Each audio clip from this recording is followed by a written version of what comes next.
Welcome, everybody, to the Bullet Chess Championship presented by SIG. Grandmaster Robert Hess alongside me today, as always, is Grandmaster Aman Hambleton.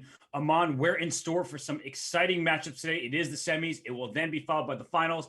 How are you feeling about today's action?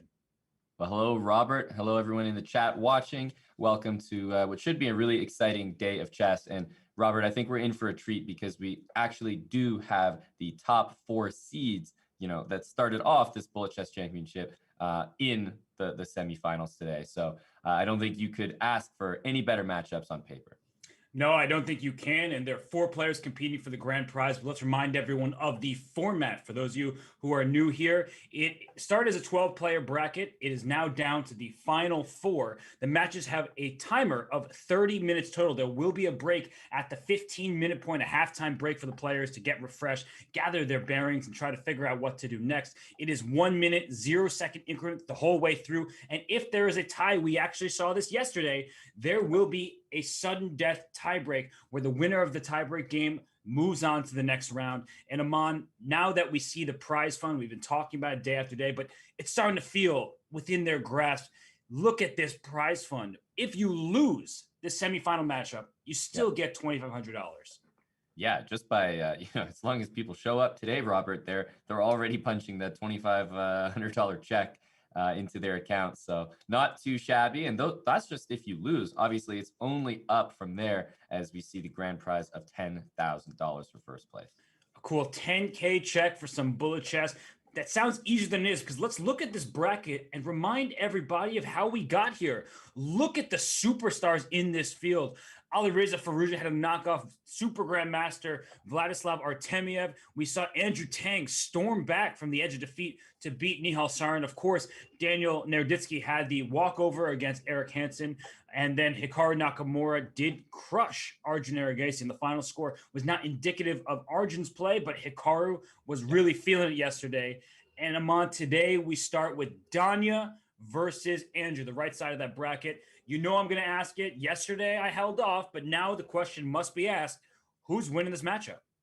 Well, I think one thing that nobody will be surprised to hear, which is going to be a major factor, is Daniel Naroditsky has not played a game in this championship so far, Robert. He's seeded in, obviously, didn't get those quote-unquote warm-up matches. Obviously, a player that you might expect to find in the semifinals regardless. So when you talk about players that deserve to be here, he's on the top of your list. But I still think that that's going to be relevant here. Tang sort of got those jitters out of the way. We saw him make an insane comeback during his last match.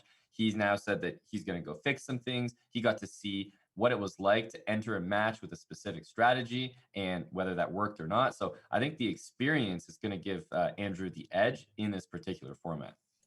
I agree with that. I think that's a big factor. And well, Daniel will need to replicate Nihal's success from the early stages of yesterday's match, trying to get Andrew out of his comfort zone. That opening line wasn't working. Andrew had the break. He fixed it, but it's clear that Andrew likes his systems. And so we'll see if Daniel's going to be able to handle that. And we want to give a big shout out to our presenting partner for the Bullet Chess Championship. Susquehanna International Group is a global quantitative trading firm that uses strategic games like chess to improve their decision-making skills and one of the largest proprietary trading firms in the world. So shout out to SIG. Thank you for making this possible. And without further ado, let's bring the players on screen because that's what everybody wants to see is Andrew Tang, Danya Naroditsky. This is for a shot in the finals and a $10,000 first place prize. Aman, I'm going to go with Danya. He hasn't played, but I just have the sense that he really wants this. And Danya is one of the absolute best bullet players on the planet. And when he wants it, he's not streaming. He's fully focused. I'm going to give Danya the slight nod in this one. Yeah, and I don't blame you. The thing about Naroditsky is I feel like it's almost like his ceiling is a little bit higher than Tang's. When he's on, boy, is he on. It feels like every move that he plays in half a second is like a winning tactic. And you spend time trying to outcalculate Daniel Naroditsky. I mean, it's pretty much like you're playing Hikaru as the players are off. And wow, look how closely these guys are rated, Robert. And I was about to say the same. And look at the Scotch. We have a 4-night Scotch. Danya going back to his childhood and just playing simple positions, trying to outplay Andrew, I guess, in these end games where you have the better pawn structure. Yeah, and people that are familiar with this variation will know that it definitely screams sort of equality, pretty drawish, but That's when you're playing longer time controls. In Bullet, remember, anything can happen. And those doubled pawns, isolated pawns at that, on the F-file, are definitely going to play a part here. And I like what Dunn has done. Rook c1, he played pawn c4. He brings knight into c5 on the dark squares, and he's just rerouting the knight, maybe to a5 to hit the c6 pawn. And that's the problem with knights in Bullet. They go all over the place. They do. The move c5 is going to happen here, which is really good for Andrew. It's going to open up a b file, or pawns in the center are going to start storming through. So I think that move is really important. And look at the clock, by the way. Andrew playing at lightning speed. Danya a little slower. Maybe it's the lack of practice. You mentioned it, that Danya did not have a match yesterday. And so that could be actually affecting him in this one. Right. And don't touch that a pawn. That's poison there, as bishop b5 check will pick up the rook. He's not going to grab that. Instead, he's looking to kick these bishops out. But knight b3 with the fork. Wow, that's unbelievable. And the fact that he didn't go for it right away. And the reason he didn't is bishop e3, there's rook e2 now, whereas when the bishop was on g4, there would be no pin. So he actually mapped this out perfectly. Rook b1, remember rook e2 check, you win the rook on b1, that's game. So impressive. So impressive, because that's definitely something that Daniel was considering, as you mentioned. But keep in mind that bishop on the g4 square stops the exact move that was needed to make that whole tactic possible. Yeah, Danya in the zone. I'm looking at him on camera. We see him often on camera when he's streaming. He looks pretty relaxed, and this is just the start of the match. Both players calmly getting settled here. Andrew's wearing his C9 jersey. He was proud of that yesterday. The whole team is supporting him, the esports organization. And look at this position. Ripped open. Knight takes h4. The h5 pawn is gone. The knight's come back to f5, but bishop d3 trying to move the knight from defense to the g7 square. Yeah, bishop d3. This looks great for white already. He's going to hit that d pawn. Knight c3 coming next. Long castle. And that d pawn's a goner. Great opening for Andrew. Yeah, the knight on b4 is awkward because it could stay there for now, but a3 is going to kick it. Is he sacking on c3? That may be his hope, but this doesn't look like enough compensation. No, because there's no knight a2, and knight c6 just drops the d pawn here. It basically, if you could get that knight into the c4 square, there might be some hope, but the fact that d pawn dropped, I can't believe in this. Oh, so it's like a great game from Andrew Tang thus far. Look at the rooks need open space to thrive. The king on c7 safe for the moment. If d5, there'll be knight e5. So I like the way Dunn is trying to defend, but he's down 10 seconds and an exchange. Yeah, and he's setting up queen e3 maybe, not letting that king run to a7 where it wants to go. I mean, Dunn got the king there. The knight can come to c5. This move d5 by white a few moves ago that gives the knight the dark squares, and well, there's a queen hang and a resignation, and Andrew Tang evens it up one game apiece. Yeah, I mean, right when you're almost complimenting Black's position, he's right back in the game. Sort of forgets that the rooks, they cover a lot of space laterally, and across that fourth rank drops the entire queen. So now we're level 1-1, and we're back to a position that I think we've seen Andrew in quite a bit in his match. And he's playing the French defense, which is this is a better version of the French in terms of bullet play, because that bishop on b7 actually has life, right, on the long diagonal. But white objectively is doing well here. I believe you can just play king to b1. The g2 pawn is untouchable. You give that pawn up, open the g file, go for a checkmating attack. Yeah, there's no way you touch that pawn here. However, ideas like bishop takes a3 definitely in the air. That queen is, nearly trapped, Robert, in the middle of this game. Yeah, it's pretty funny. Thankfully, they can slide back to the e8 square. Oh, not anymore after bishop to b5. Spoke too soon. But you called it. That's exactly where that queen needed to go. But Andrew, a little bit lackadaisical, he's going to have to give up a whole piece here, and he's just grasping at straws. Yeah, even queen b5. That's a great move, because that way you protect against the attack. You try to trade queens. You did just win a piece, and that should be the game. And it's kind of hard to point out now, but the move bishop g5 earlier opened up the defense of the d4 pawn, and that's what allowed Donnie to trap the queen. And there's rook b4 here. So a nice tactic, actually, by Andrew. And that's probably as good of a position as Andrew could have asked for. And Danya is slow in the starts of these games, but he is wicked fast in time trouble. He needs to watch out for these pawns storming down the queen side, but I think with the knight over there, he's able to stop it. Rook to a1, king to d3, king to c4. He should be able to get those pawns. I think so. But what Black might be trying to do here is give up those pawns in exchange for getting the king over and get some quick moves in. Yeah, that makes sense. And here's the king to d6. King d5 maybe. Okay, well, it's a time scramble. Actually, Danya's ahead in the clock. He started behind, but he's moving those pieces very quickly. Having the extra piece is very helpful. Throwing a check here and there, and it's almost mate against that king. Yeah, and just Danya is so aware of when he can pre-move and when he can't. And he's going to be going for some sort of stalemate here, but I don't think he's going to be able to get it. I can barely look at the moves as they're happening. And Danya wins that game on the clock, but also on the board. What a back and forth match we're seeing already. And this is what we expect from two people, 3,300 rated on chess.com, and they have those ratings for a reason. As we see this knight c6 opening here, this sort of Chigorin stuff where you want to play bishop f5, knight b4 really quickly. Yeah, it's like a mix of the Baltic and the Chigorin, and it's kind of awkward, honestly, because the pawn c7 is stuck there. You'd rather have it on c5 and take in the center, but right now, Andrew doing everything perfectly, taking over the semi-open b file. You can't push b6 because the knight on c6 will hang, so Daniel will have to go knight a5 at some point soon. Yeah, absolutely. Queen d5. He's looking for a trade, but it's not going to happen. Rook b5, rook b5. I knew this was going to happen. Queen c4. Saved by queen c4 and now b6. Okay. Wow, queen to a4. What weird play. I mean, this is not recommended. Can't recommend this in standard chess, but in bullet chess, go for it. Yep. I mean, he's moved that queen like 8 times in a row, and he still has a fine position. Yeah, I mean, the whole rest of the game is going to be determined when is white going to take on b6, and now you take with the c pawn, so you don't lose the c7 pawn with a rook c3 next, and black is still fighting here. Yep. And knight a5, and I guess it's going to be taken. Okay, but now black's pawn structure is worse. To open c file, knight to d5 with tempo. It's starting to look very dangerous for black, but don't forget about the f2 pawn. Exactly. Even sacked on d5 potentially. That's what I was thinking. I guess it didn't really lead to anything after king h2, but something to think about for sure. How about the knight being stuck on a5? As soon as I say it, the knight goes, to d4. What a heroic knight.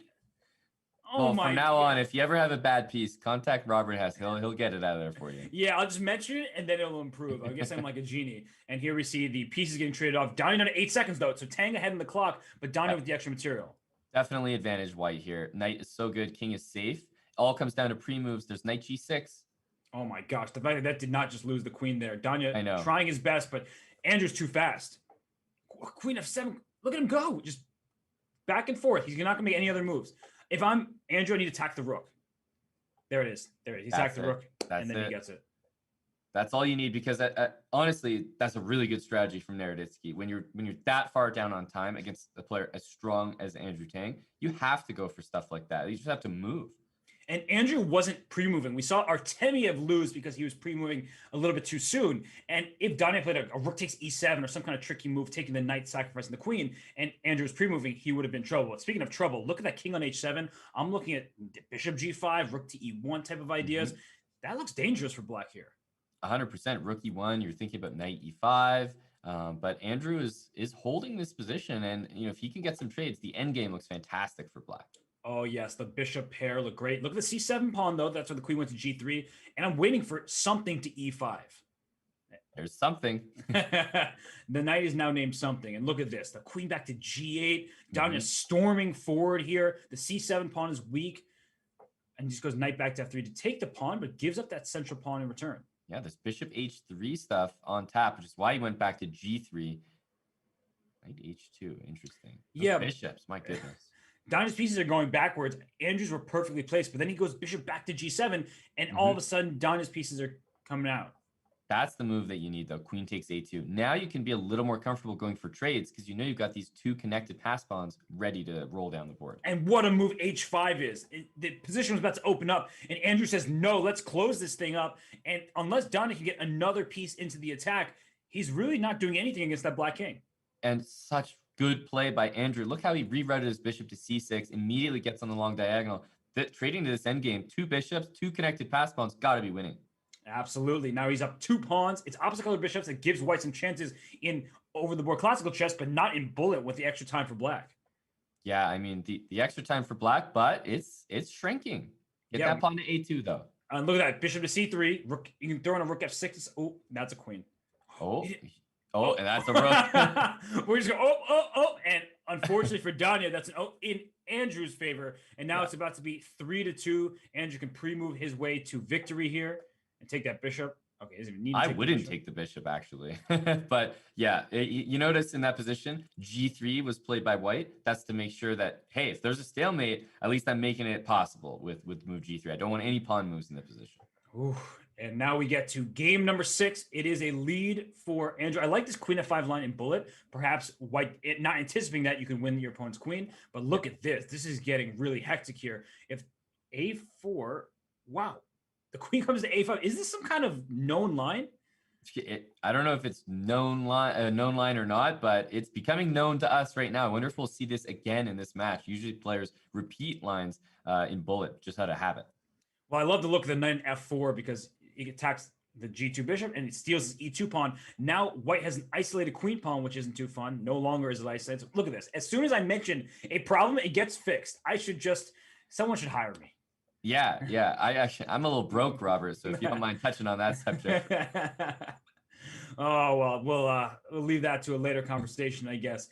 And here the queen on b5 is under attack. The a3 pawn is falling. Knight takes e5 next to win the pawn e5.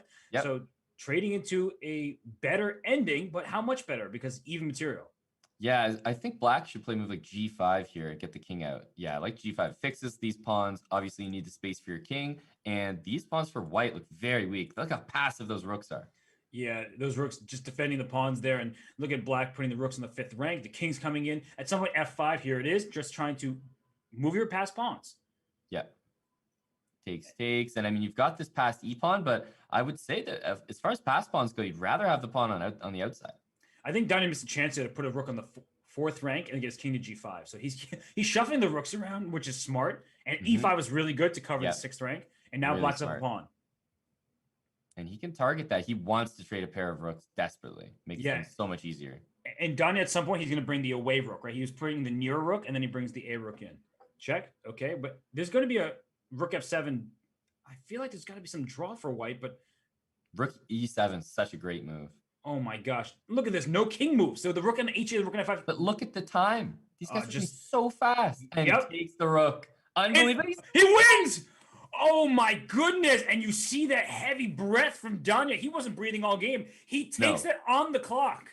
Wow. And there's just that recognition. Strong bullet players will know exactly when you play for the position. Like, hey, do I pre-move this just like an insane person, don't care where my pieces go? Or do I maybe try to catch my opponent's crazy pre-move just once, spend an extra, second, and then I have easy pre-moves with an extra rook. So it's a toss-up. I never know how to judge that situation. And we just saw in the ticker, they played about 3,000 games, and Danya has a lead of maybe 150. I couldn't do the math quickly enough, but either way, these two are very experienced against one another. And as you see here, 1533.5 to 1384.5. That is a ridiculous quantity of games. And speaking of ridiculous, this attack looks very dangerous. I think that the queen could have went to d3 earlier instead of putting the knight on to g6, but either way, knight to h5, the rook on the e file, the light squares, everything is seemingly problematic for knight g7, and queen that's g6. A great move to start with, and this game's over after queen g6. Yes, because bishop g6 check, and the queen h7 will be a mate. Yep. What's he doing? Okay, just making sure he's playing the move that he should play. I actually think he was thinking of b3 there and bishop b2 on the long diagonal. Oh, that makes a lot of sense. Yeah. Oh, but bishop f6. Bishop f6 and queen h8. Pre-move queen g7 actually, or no, don't pre-move queen g7 because if he takes your bishop. But you have a mate on h8 or g7, so you don't need a pre-move. Incredible. And that was just a crush. I mean, we barely finished talking about the last game, and this one's over. Andrew goes for his kind of signature line. He loves these same-ish variations, these f3 Benonis. He always goes for these types of positions. And Danya is trying to use this tactically to his advantage, but actually Andrew's been the quicker player in the earlier stages of the game. So I'm liking Andrew's position thus far, and I think that this gives him good chances. Yeah, the fact is that knight doesn't have g4, although typical idea, you go knight d3, say, hey, bishop d3, yeah, I'll give you a pawn. But Andrew, he's attuned to that because he says rook c4, and now that knight's trapped. Yeah, the knight's trapped, but that knight a4 is also kind of trapped. So he seems like Danya got away with one there. It seemed like he should have lost a piece, but it was hard to figure out, especially in a bullet game. And now knight to e4, very good move. f5 can be played next. Thematic pawn sacrifice. I've seen Levon Aronian do that many times. And you give up upon e5, then play f5, and just try to push your d pawn attack on the f file. F takes g6, rook queen f7 check was available just a moment ago. This has to be over in bullet. There's just no way. It's just done right now because after fg, there's queen f7, queen g7 mate. It's here, gf, and then what? You can even play d6. There's h5 hanging. Okay, well, Daniel's not checkmated, so that's a good start for him. And now there's no rook d7 or rook f7, and now you cut the rook off, and queen takes g7. Would have won a piece. That was a nice tack. Just to queen that pawn there. He's doing it to slow a knight e6, but he's going to get this done 100%. This is over. Yeah, now he's up in exchange, and that black king is about to be checkmated. Mm-hmm. Rook b7 check. Rook b7. That's a check from c7. Nothing too scary, though. Where's the knockout? This gets frustrating when you should be winning in a million ways, and yet there's no checkmate. Annoying. He's up a lot of time, which is why he's probably not panicking right now. Otherwise, I would be. Take, and then queen. Yep. Now, if only that pawn wasn't there or something, you could get white to pre-move, promotion to a queen for a stalemate. But yeah, that would be something. That would be actually fantastic if that were available. Unfortunately for Danya, it was not. And Aman, we're going to break. It is tied 4-4. This is even as it gets.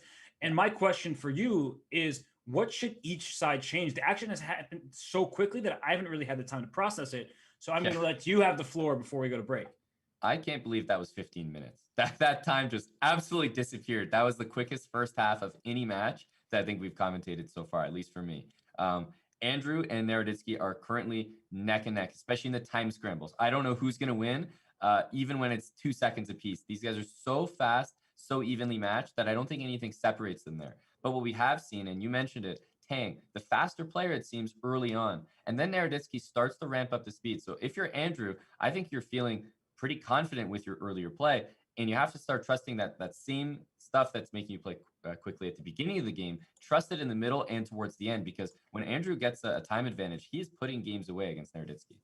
Yeah, I think that's a good take, and I will add that this Benoni that we just saw, I wouldn't go back to that if I'm down here. I would change that up. That seemed too much in Andrew's comfort zone. He played a pretty perfect game, honestly. And so I think the openings could use a little tweaking. They have the break. We will take one as well. Everybody, you will not want to miss the continued action from this Bullet Chess Championship presented by SIG. I got into playing poker in college and really liked it, but never considered I could make a career out of it until Jeff Yass came and gave a talk at Harvard. Jeff explained that, yes, you can actually use gaming skills for your career and for something to do on a day-to-day basis, which was exciting at the time. I thought it was really cool. We can pretty much guarantee you that we will give you the best education. You will be taught all that we know in a very professional manner by expert teachers, and you're going to be mentored. And I like to think that there's no other place where you can get as much mentorship as you can at Susquehanna. I think that the main thing that everybody has in common is a sense of competitiveness and interest in gaming and strategy in general. I would say you're playing a game as a career. It's very satisfying to me that we've been able to employ so many people, give them not just an opportunity to make a lot of money, but to be with the smartest people in the world and to have a lot of fun and make a lot of friends and create a culture of reason.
Before we get back to the second half of this match between Danya Naroditsky and Andrew Tang, we want to remind everybody that tomorrow there will be the Bullet Chess Championship All-Star Edition, and you see your favorite personalities, these big streamers, on screen in front of you.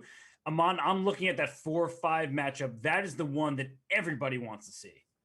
Yeah, this is really exciting. I think the All-Star, it just sort of caps off a week of Bullet. And I like the format of just having, whatever you're interested in, Chess.com's got everything Bullet covered, your favorite personalities getting involved, because it's nice to watch, the top players in the world play, which we're watching right now, but it's also nice to check in on those personalities. And that should be a very exciting event there. See Maurice, Ashley, and Tanya. Well, that's a GM-IM matchup in the first round. Yeah. That's because bullet ratings and some players less experienced in the bullet time control. The players that we're watching right now certainly are not inexperienced. We have Danya Naroditsky. We have Andrew Tang. They played about 3,000 games against one another on the Chess.com server and countless more across the others. So, this is just an epic matchup. And we have game 9 underway. Danya starts with, again, the 4 knights.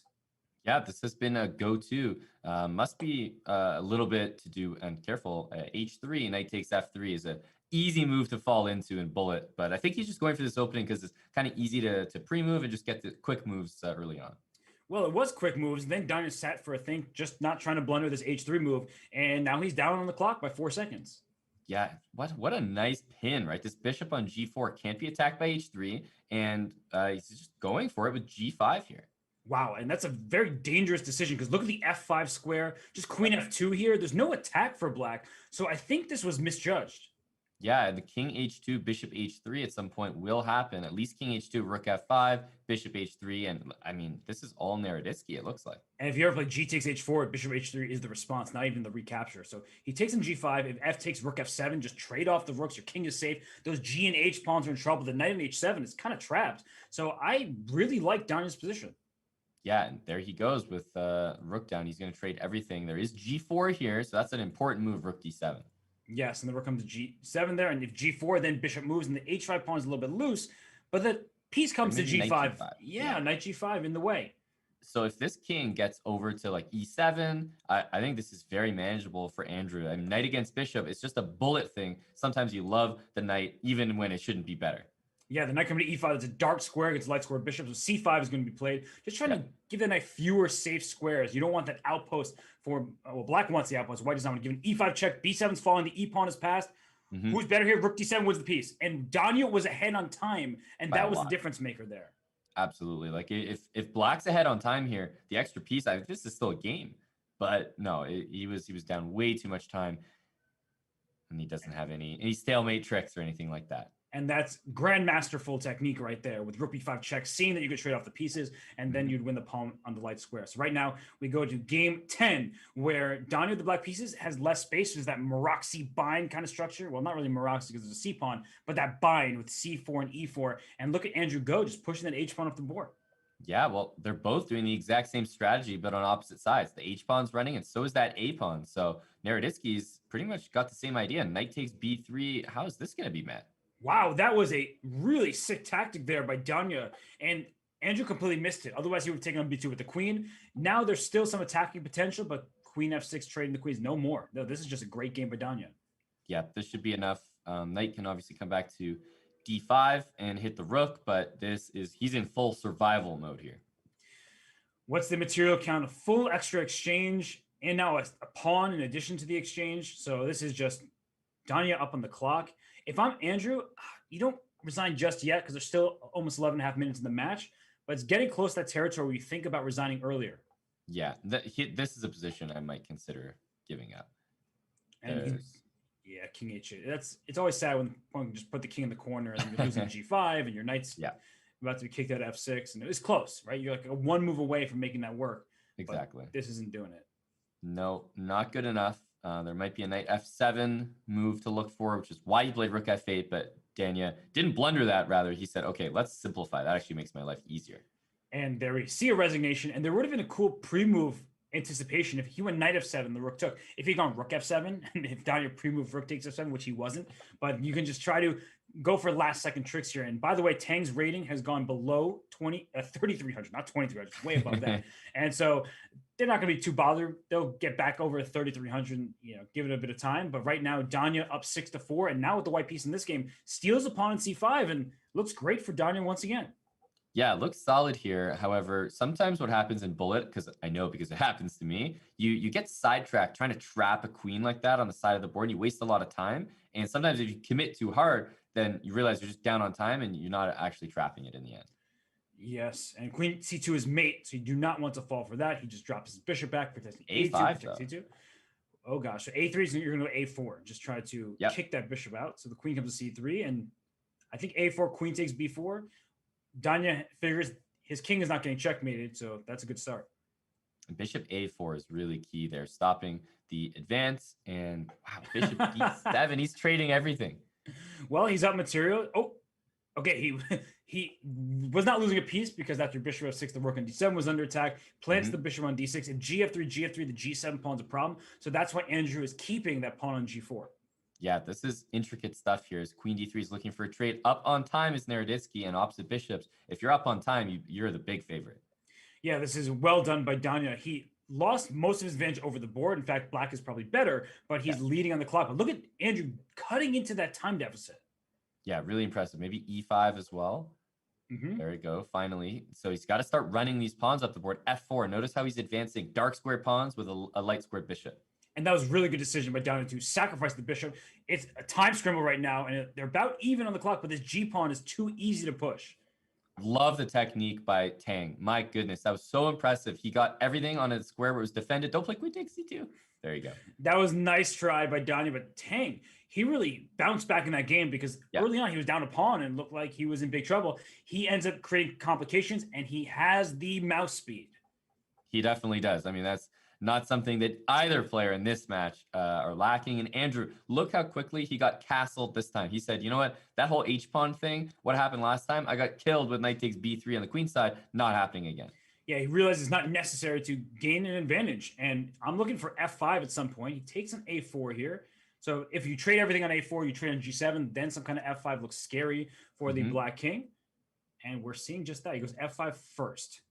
So knight e5, look at that move. You're trying to close down as much of the position as possible. The bishop on b1, not useful for the attack just yet. And that's why you didn't take on f5, because the bishop would have had long range on the b1, h7 diagonal. Wow, what a move. I'm wondering what the plan is here. Okay, so queen d4 check. I don't like moving the queen away from the king's safety. I thought maybe queen to g5 was a bit safer, but either way, he's holding on, trades, and queen. Wow, he just grabs a pawn. Rook 8. So greedy. Send that rook right back. Rook f8. The rook's now went from defense into offense. So Danya saving his king, but not his clock. And he's hitting the rook on d1. There's no queen takes g6, but there is queen e6, and now he's gone right back. And look at rook f4. Rook f2 taking advantage of the fact the queen needs to stay attached to the rook. a2 can be captured right now, but he instead is going back and forth because of the clock. Yeah, and that's why white, in this case, Andrew, decided to take that rook. He says, you know what? I'm up on time. This is a potential flag. Yes, and queen c1, queen f4 will be very huge to trade the queens off. And now Danya is even on material, but don't count out Andrew's chances because of the clock. Oh, not at all. Not a timely at all. a4. A timely a4. Yep. He's gonna push the pawns on the king side as well. He's gonna grab g6, and this is definitely a win, if not on the board, on the clock.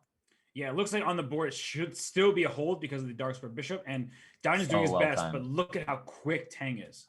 And you keep in mind that Andrew never made a pre-move where Daniel could have responded with b3 or c2 without his pre-move catching it or it being check. So pre-move would cancel. That's just really, really good understanding of when and where you should pre-move in an endgame like that so you don't get cheesed.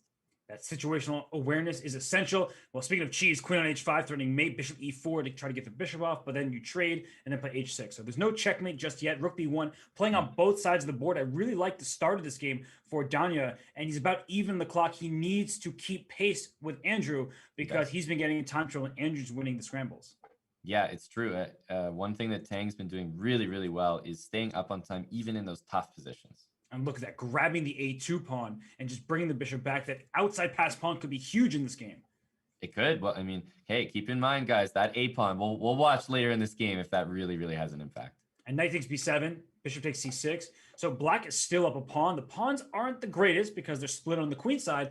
And look at the bishops there. E4, F4, aiming towards the black king. You have to be very careful not to walk into some kind of bishop H6 or something like that. Exactly. And the funny thing about that rook on b6 is it was guarding the bishop on f6, which stopped bishop takes h6. You almost would never expect that, a rook going from a8 to b8 to b6 and playing defense. And look at that. Taking the c3 pawn, there's bishop d4 threats. So all the rook just had to come off the board. And the situation is still an extra pawn, but that's not how I see it. I see a weak king for white and a very safe king for black. And queen b8 is going to be checkmate if you're not careful. So black has got to be very, very mindful of that going forward. And that pawn is dangerous now. I would play c6, bishop d4 maybe. Okay, bishop e4 to protect the pawn. Wow, queen is coming to b7, I'm guessing, at some point. And I like that move, bishop f4. Just try to get rid of that blockade. Queen d1. Bishop, is there bishop h3? No. Oh, there's queen g1. And then, yeah, just queen g1. Oh, that was a missed opportunity there. But he wins the pawn anyway. And now it's a real time scramble. It's just like full-time scramble. But a tactic is going to hurt. And that's 3 in a row for Tang. And he takes the 7-6 lead. So we're learning a lot about Andrew Tang. Even if he's down a couple games early on, maybe down 4, like he was in Nihal Sarin, he can bounce back. He is a slow starter. But when he gets going, he is nearly impossible to take down. Yeah, you cannot pick a favorite out of these two players. It is one of the most literal coin flip matches that we have that possible in this tournament. And Donnie keeps going back to these positions, and there's some tricks here. I'm worried about the white king, but g3 is such a nice move, trying to play f4, and Donnie says, no, I'm going to plant my knight there first. And if you play f4, keep in mind that e4 pawn behind it, suddenly pretty weak. And there it is, taken with check. Yeah, intermezzo overlooked, I think, by Andrew. He was fortunate he could take this d pawn with rook to d8. Play rook f8, and then your endgame is much better for black. This is still better, because the knight on c5, it's kind of an outpost, because there's nothing to attack it with. Yeah, that's a great point. There's no b4, and it also covers d7. So it kind of kneecaps this rook on d6. And careful, king f2, rook d6. That e4 square is ready to be jumped in. Yeah, knight takes e4 for black would be a great move. So rook takes h4 was a possibility, but probably some crazy rook action. Rook takes g6 for white. So he didn't go for it. Now knight e4. Where's the king going? Uh-oh, a2's falling. And then there's knight c1 check, and then the e3 knight is in trouble. So it goes knight g4, but bad. Yeah. Rook e2. This is mate. I think it's force mate. Yeah, I think. Oh, there's rook d1. Oh, rook d1, knight e2 check, king c2. It's winning for black, but I just don't think it's mate anymore. Where's the mate? Knight b4, rook c1. There's no mate. He's going to resign that. I think just rook c1 next. There was king to b2, and the action would have continued, but Andrew says, I had enough of that. It is 7-7, 2 minutes, 50 seconds remaining. That means we will get at least 2 more games going here, probably even 3, and this is an even match on the scoreboard. I'm not sure I like what Donnie just did here. His king is a bit exposed, but he's getting the e4 square. And I was really impressed that this worked out for Andrew last time, because I just have the impression this is a great bullet opening for white. And e4 play and queen f4, the pawn was pinned on the 4th rank, but look at that move, knight d5, stealing pawns. h5 traps the bishop, so you take the rook on b1, you take on g6, and we have this material imbalance where black's king is not very safe, but probably by material, black should be doing pretty well. And watch out for the h-file, though. All of a sudden, the h-file is just opening up, but that rook e1 move cannot be correct. He's winning the knight. Oh, wow. And Danya just grabs his forehead, and there are just over 2 minutes remaining. We might get 2 more games. I think we're getting 2 more games here, and Danya needs to at least draw this. If he loses it, the match is over. So Danya with the black pieces playing. Look at this kind of chess here. Non-committal, bishop on e7, slower approach. I guess trying to move quickly in the early stages and then outplay Andrew later. And that is not a bad strategy at all. I think at this point, you have to remember that Danya doesn't need to win this game, but he cannot lose it. Exactly. And he's just going bishop c8. Look at him going back. d5 is protected. Risky move f3. The dark squares around your king could become very vulnerable. Now the rook on e1 looks like a magician. It's like, how did he know that file was going to open up? Now it looks well placed. Yeah, but the queen on b6, knight on e6. Speaking of well placed pieces, the knight on e6 in particular looks good. Knight g5 hits f3. You got to go right back, and you just need to figure out that way to, you're making progress in black, but where's the knockout coming from? Yeah, he's got to get like a g6 move in. So that's why he played king h7 to guard h6. And now some pieces are coming alive for black. Okay, and actually Andrew's the one who's up on time, but black's position looks quite good here. I like it. Maybe a b4, a5, bishop a6. He instead commits over towards the king side, and rook e8. So is there some kind of knight discoveries? Not yet. Not yet. talk about maneuvering. Look at this game, bishop c1. I think that's really good for Andrew, just positionally speaking, to get those dark square bishops off the board. And look at this knight on d3 going to e5. There was a c5 square as well. I don't really wait. Okay, there are some kind of queen h6 check ideas. I saw the eval bar go up, so I was like, what could have happened? But that's too hard to find in a bullet game. And by the way, even on the clock, Andrew's thinking. He plays f4. Committal. f5. It's working out, but he did give up the e4 square. But Daniel walked right into the f5 move. It's 14 seconds apiece. Where is the KO here? That looks like a good one. Yeah, he goes rook e6. Knight d7. Oh, and there's 14 seconds left. So if Daniel loses this game, it's all over. It looks like he's about to lose. It looks like Andrew Tang is making his way to the final. He grabs his head. He knows the situation, and they're going to get one more game in. But look at Andrew. Takes a drink. He can bask in this last game here because he can lose it. In fact, they agreed on a draw because Andrew Tang has made his way to the finals of this Bullet Chess Championship. And that is, I mean, the draw there makes sense for both players. They all understood that the match clock had expired and opened up a 2-game lead for Andrew Tang. That game, you called it, Robert, that was for all the marbles, and both players knew it. I think everyone in that match was very conscious of the clock and about the match situation the entire time. So the comeback from Andrew Tang was completed, and he maintains his lead.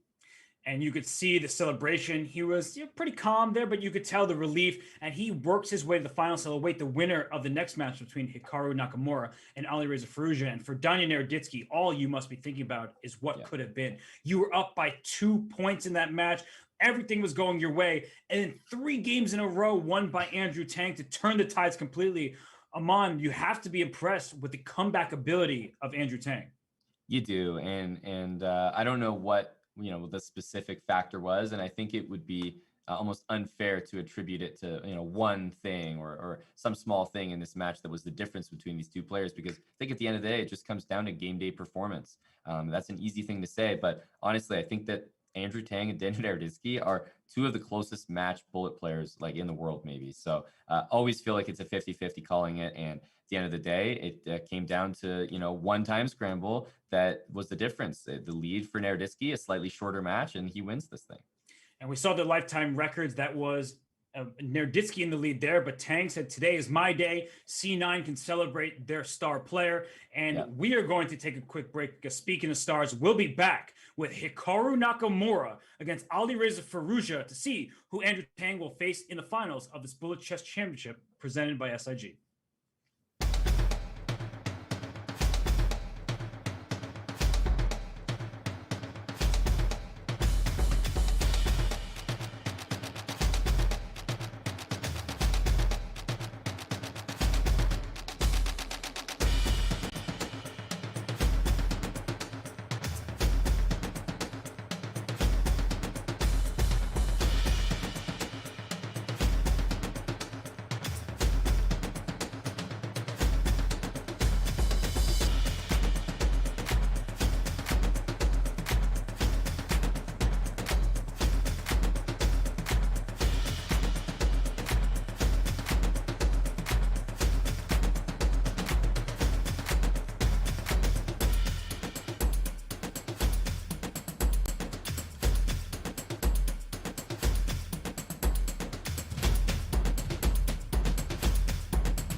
And we return after that exhilarating semifinal matchup between Andrew Tang and Daniel Naroditsky. We have another great one for you. It is Hikaru Nakamura. It is Alireza Firouzja. And Aman, I make you pick somebody every single time. This one is no exception. Do you have Hikaru, the favorite on paper, or do you have Alireza, the teenager who is an international sensation? Well, I mean, first of all, we talk about coin flips. I mentioned that we have all 4 of the best players in this Bullish Chess Championship right now. This semifinal, no different. Alireza has mentioned himself, even in the interview the last time, that Hikaru has gotten the better of him when he's played him in some of these semifinals or even finals before. He's looking for revenge. However, if Hikaru shows up the way that he showed up in his previous match and Firouzja shows up the way he did as well, I think Hikaru should take this. That's if they don't change some of their forms. But it all depends, Robert, on who we see today. But, judging from the past, I'd say Hikaru has the edge. Yeah, Alireza did look a bit shaky yesterday, but giving him credit and Artemiev credit, he probably had the toughest opponent in that field. Artemiev, of course, is a super grandmaster from Russia, one of the most creative players on the planet. And Hikaru looked absolutely dominant against Arjun Erigaisi, who defeated Levon Aroni the day before. So I think that either player can win this matchup. I'm also giving the nod to Hikaru Nakamura. Yeah, no, this is going to be a heavyweight matchup, though. I said it before, I'll say it again. It's all about game day performance, like which version of themselves is going to show up today. As you can see, Andrew Tang qualified into the finals. He awaits. He's probably watching this match, Robert, with bated breath, wondering who he's going to face. And I wonder if he has any preferences there. At this point, you're playing a superstar either way, one of the best players on the planet. So I think if you're Andrew Tang, just take a breather, maybe watch some of this, just see what's going well for his potential opponent. But no matter what, he knows he's in for a tough one. And we're in for a great one because they're about to begin. We have Hikaru Nakamura, the reigning bullet champion. We have Alireza Firouzja, who could easily win this thing any year and for years to come. I'm really excited, Aman. We can barely have time to catch our breath because the action's about to take place. Yeah, and I mean, I talked about maybe Hikaru having the slight nod, but I'm starting to wonder if Alireza's maybe wearing a chess bra shirt there. That's like plus 200 elos. Isn't that what they say? Well, mine has been lost in the mail, so no wonder my rating keeps going down rather than up. And yeah, it looks like both players ready. Hikaru representing TSM as Esports Oregon. We're off here. Hikaru gets the white piece that starts at E4. We're getting a Sicilian. That actually surprised me for a bullet game. Yep. And wow, look at this. I think that this position already speaks to kingside pressure. And I'm looking at the cam from Firouzja. It almost looks like he's playing on his phone. Oh, yeah, he's looking down there. He's trying to figure out what's going on. He should look at his kingside because there's a bishop on d3 staring at the h7 pawn, and black has to go for knight a5 at some point. But instead he throws an h6. This is actually going to be a problem for him, queen d3. When he plays g6, the h6 pawn will hang. Yeah, you're calling it. This is very unpleasant. Queen d3, aiming at h7. He played f5 to deal with that, but it doesn't really deal with it. Rook f5 is such a shaky defense. And you know what doesn't deal with this? Look at the clock, by the way. Hikaru has 48 seconds. He's up 20 full seconds against Firouzja, and Firouzja's king is being hunted. Yeah, not acceptable. And look at this. I mean, f4, all this, but look at the time. I feel like he actually is playing on his phone. No way. That would be pretty absurd. His bishop's getting trapped, so that's not Queen good. h7. Yeah, just up a full rook. If I'm Alireza, I think I've had enough in game one. I'm moving on to game two. Yeah, so weird. So weird. This is not a good start. Excuse me, not a good start for Alireza at all. Although Hikaru is making this a bit more complicated than probably he needed to. That king on g1, there's some air in front of it. And queen g4 check, queen h3. Now you can take on b3 and you take the bishop at the end. It's the time, though. He's down 20 seconds. It's just never going to be enough. Yeah, Hikaru very smartly brings that queen back to d3. How many pawns does he have, by the way? He has 5 pawns. He has enough. And black might not even be worse anymore. Yeah, he has to resign because of the time. But honestly, I probably called that one early based on the time alone. But even based on the position, I think I called it too early. That was really impressive that Alireza made a game out of that. But Alireza has a clear blueprint of what not to do. You cannot be down 20 seconds on the clock to Hikaru. And look at Hikaru trading queens here. You have to, because if you move the knight back, you lose d4, b2. If you don't move the knight back, you're going to lose your knight. And we see the trade here in king to d2. Play against this French bishop. Just try to clog the d4 square. He's going to kick that knight out, and back to c6 we go. And you cannot easily go bishop to b7. You better bishop d7 to get out of the pin. That's right. But c takes d4. I think you can get away with that for now. Instead, he trades the bishops. That's the bad French bishop. You might as well get rid of it. And Ooh, pawn I sacrifice. like that move. That knight on c4 is going to be strong. And he's allowing knight b2 and just running his king away. Is knight e1, knight d3 the idea? What? Rook takes c3. What? Oh my gosh, he just blundered a piece. No, this is there's something funny going on with Ali Reza right now. Somehow he seems like he's totally off, like slower, not as tactically alert. He needs to regroup and get back in this match ASAP with the next game. So remind everybody of what you were saying about wearing chess bra apparel and better chess. Well, he's leaning down so far, Robert. You can't see the shirt. That's true. That's true. Sit up straight. Stop playing on your phone, Ali Reza. Let's get some energy in here. Do we actually have any confirmation that he's playing on his computer? I mean, we have the fair play cams and everything, so it does look like he is playing on his phone the way he's angled. This doesn't look good for his back. So, if any chiropractors are out there, it's okay. He's young. He'll be all right. But bishop takes h6 is a threat, by the way. So watch out for bishop h6. The bishop is on e7, but I'm looking for that if the bishop ever leaves the e7 square. Queen b2. You're also looking for that move, trying to bait bishop h7 check. Right. And just maneuvering by Hikaru. He's up 10 seconds. Seriously, like every game he's up 10 seconds. Like it's no, but this is it's unacceptable speed. I don't know why he's so slow. I'm a little bit nervous. I'm not sure. I've never seen Ali Reza really play this way. And we're being told he's playing on his laptop rather than on his monitor. And well, maybe he should go back to the monitor because this is not working out for him. Hikaru jumps to a 2-0 lead and very impressive play by Hikaru once again in this game. Look at all the control over the position. Black has no active play, and that causes you to burn time if you're Ali Reza. It definitely does. Oh and my look gosh. at these bishops. Just one bishop and then two bishops. C4, H4, and all of a sudden he's winning material on that head bob from Hikaru Nakamura. Yeah, he should be feeling it right now.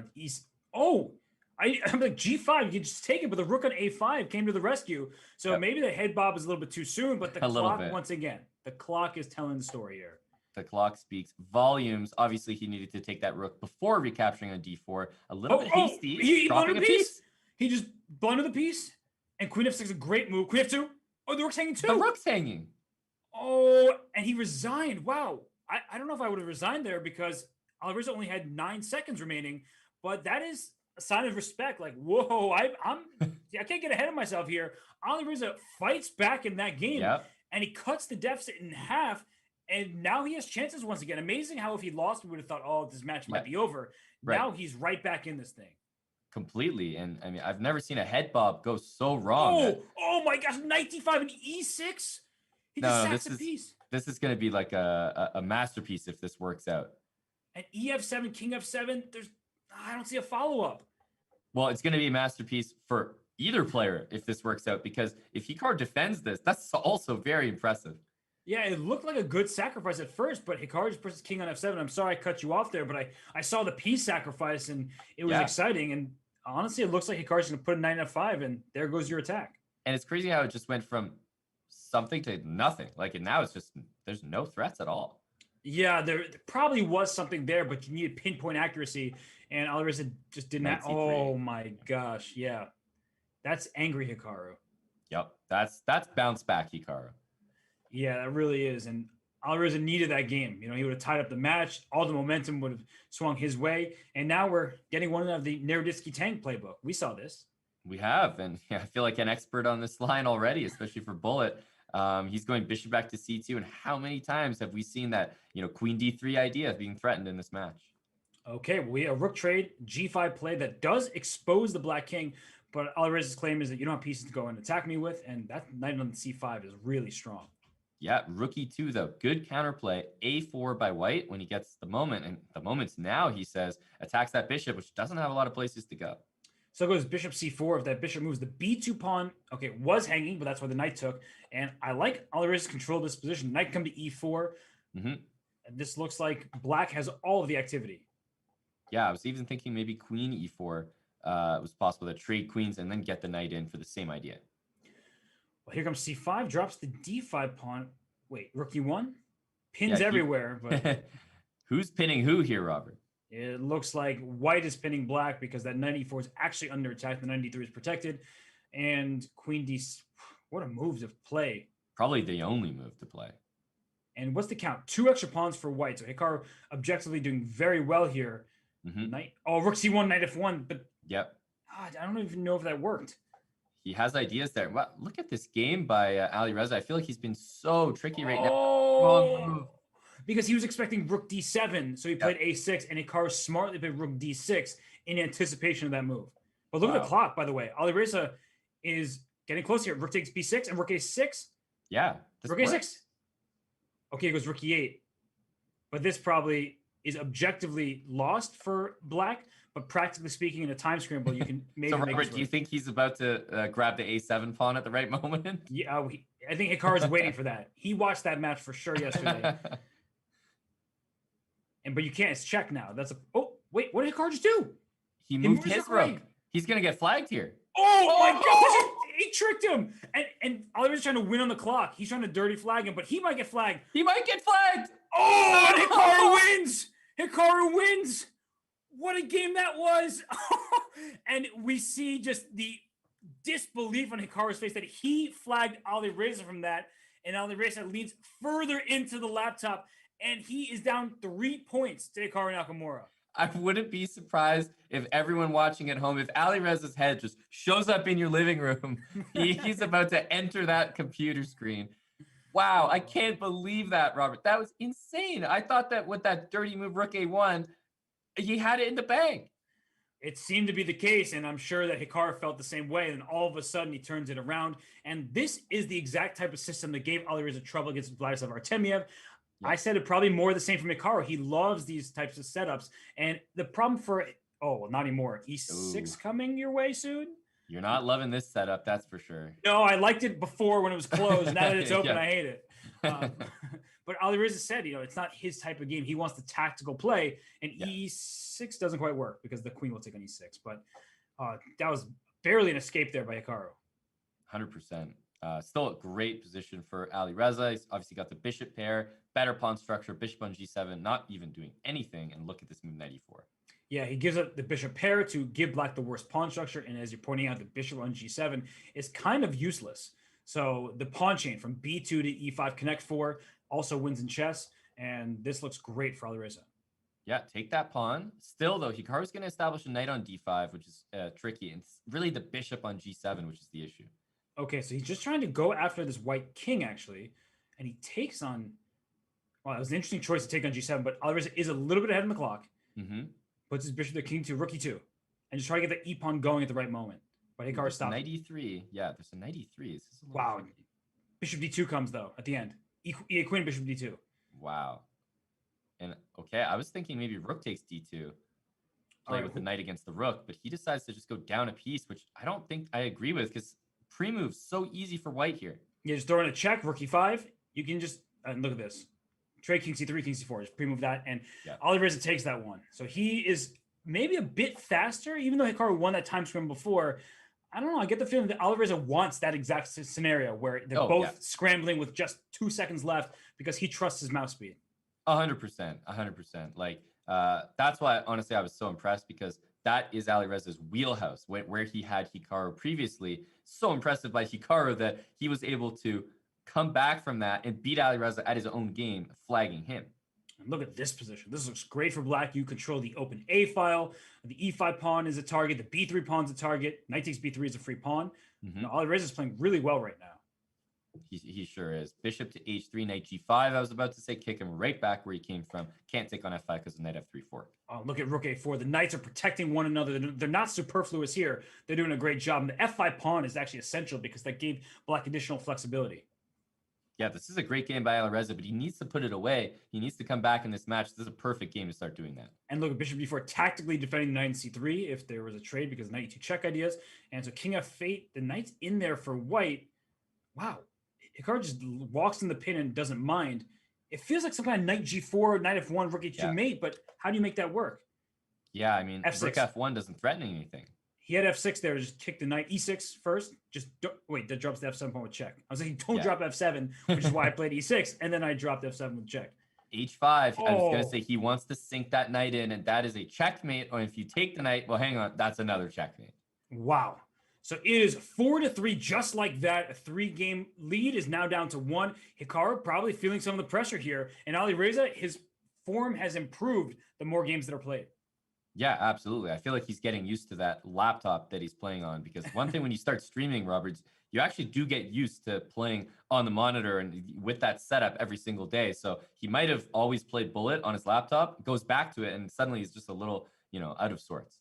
Well, getting used to setups is important, especially in chess. I mean, look at this. Right now, Alireza pushes black back. He gets rid of that bishop on g4 so he can push his pawn there. And, I mean, all things considered, this looks like what you want from the white side, because you have all the space on the king side in the center. F5 is an idea. You can play g5, knight f2, knight g4 at some point, trying to get your knight into f6. So I like what Alireza is doing here. Yeah, the knight on e4, though, for black is really nice. Basically, if black could take his bishop, maybe throw it on c5, I think he'd be very happy. The bishop on g7 is not where it wants to be. Wow, an f5 creating a weakness in e6, a French-like idea that could pay off, but I think actually the e6 pawn is very weak here. Yeah, and he's just going to triple on the e-file. However, watch that f4 pawn after bishop takes d4. Okay, well, that bishop sinks into the e5 square. Uh-oh, opening the f-file might not be such a good idea. White gets this outside pass pawn, but bishop g5. He runs into this because he missed queen g6 check, I think. That was a really important insertion. And now it's an extra exchange, but the king on b7 is not safe. So even though black's up material and time, there is some hope here for Alireza because of that lack of king safety. Yeah, and rook e8, nicely done. He keeps the queen off the 7th and the 8th rank. Okay, but down goes this pawn. Queen e5 was the idea. So queen e4, great move by Hikaru. Queen check, and e5 winning the g4 pawn. Wow. And now the white king looks like it's about to get checkmated. And look how safe that king is on a6. And here it goes. Rook e4 going to e1 with check.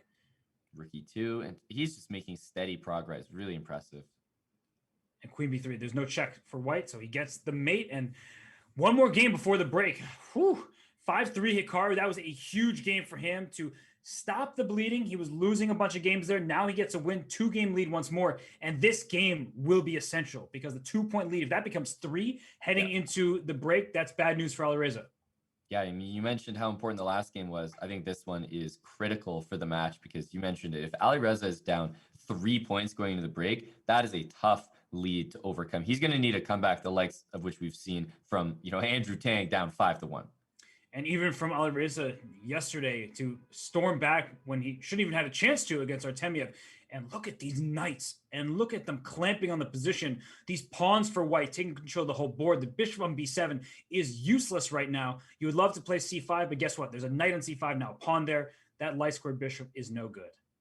Sometimes in positions like that, you play the move c5 as black, give up an entire pawn just to open the diagonal. Because look at the future of that bishop on c8. It's not that bright at the moment until, you play e5 and things change. But that was a really good decision by Alireza. Even though he's down a pawn right now, he's opening that bishop. You got bishop f5's coming.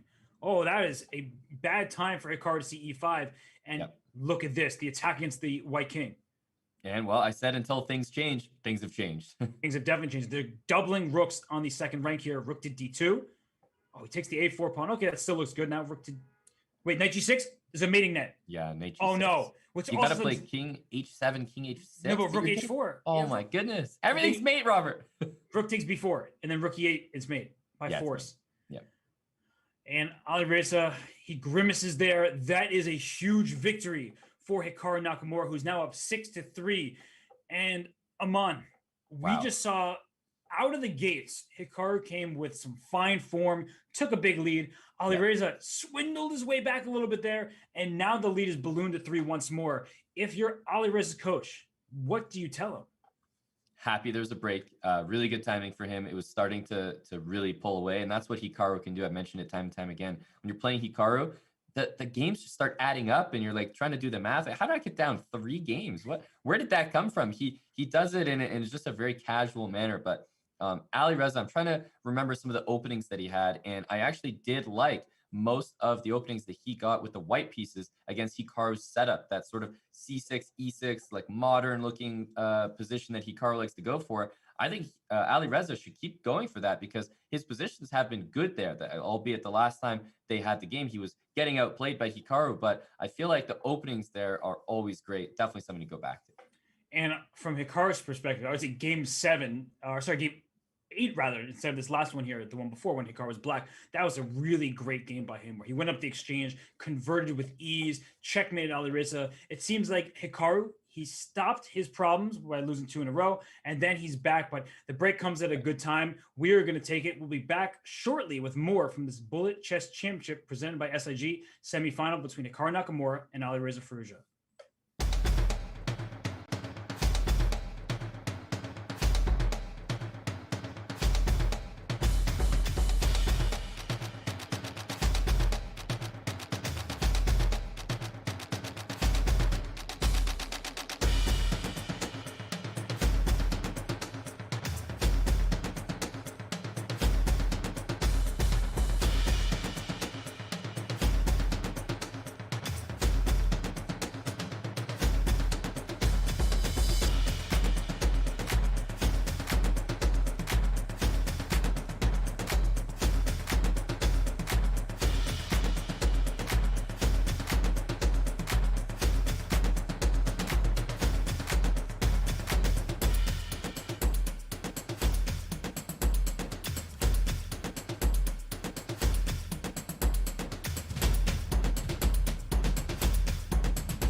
All right, and we see here the winner of Hikaru Nakamura Alireza Firouzja match takes on Andrew Tang, who is eagerly awaiting his opponent for the final.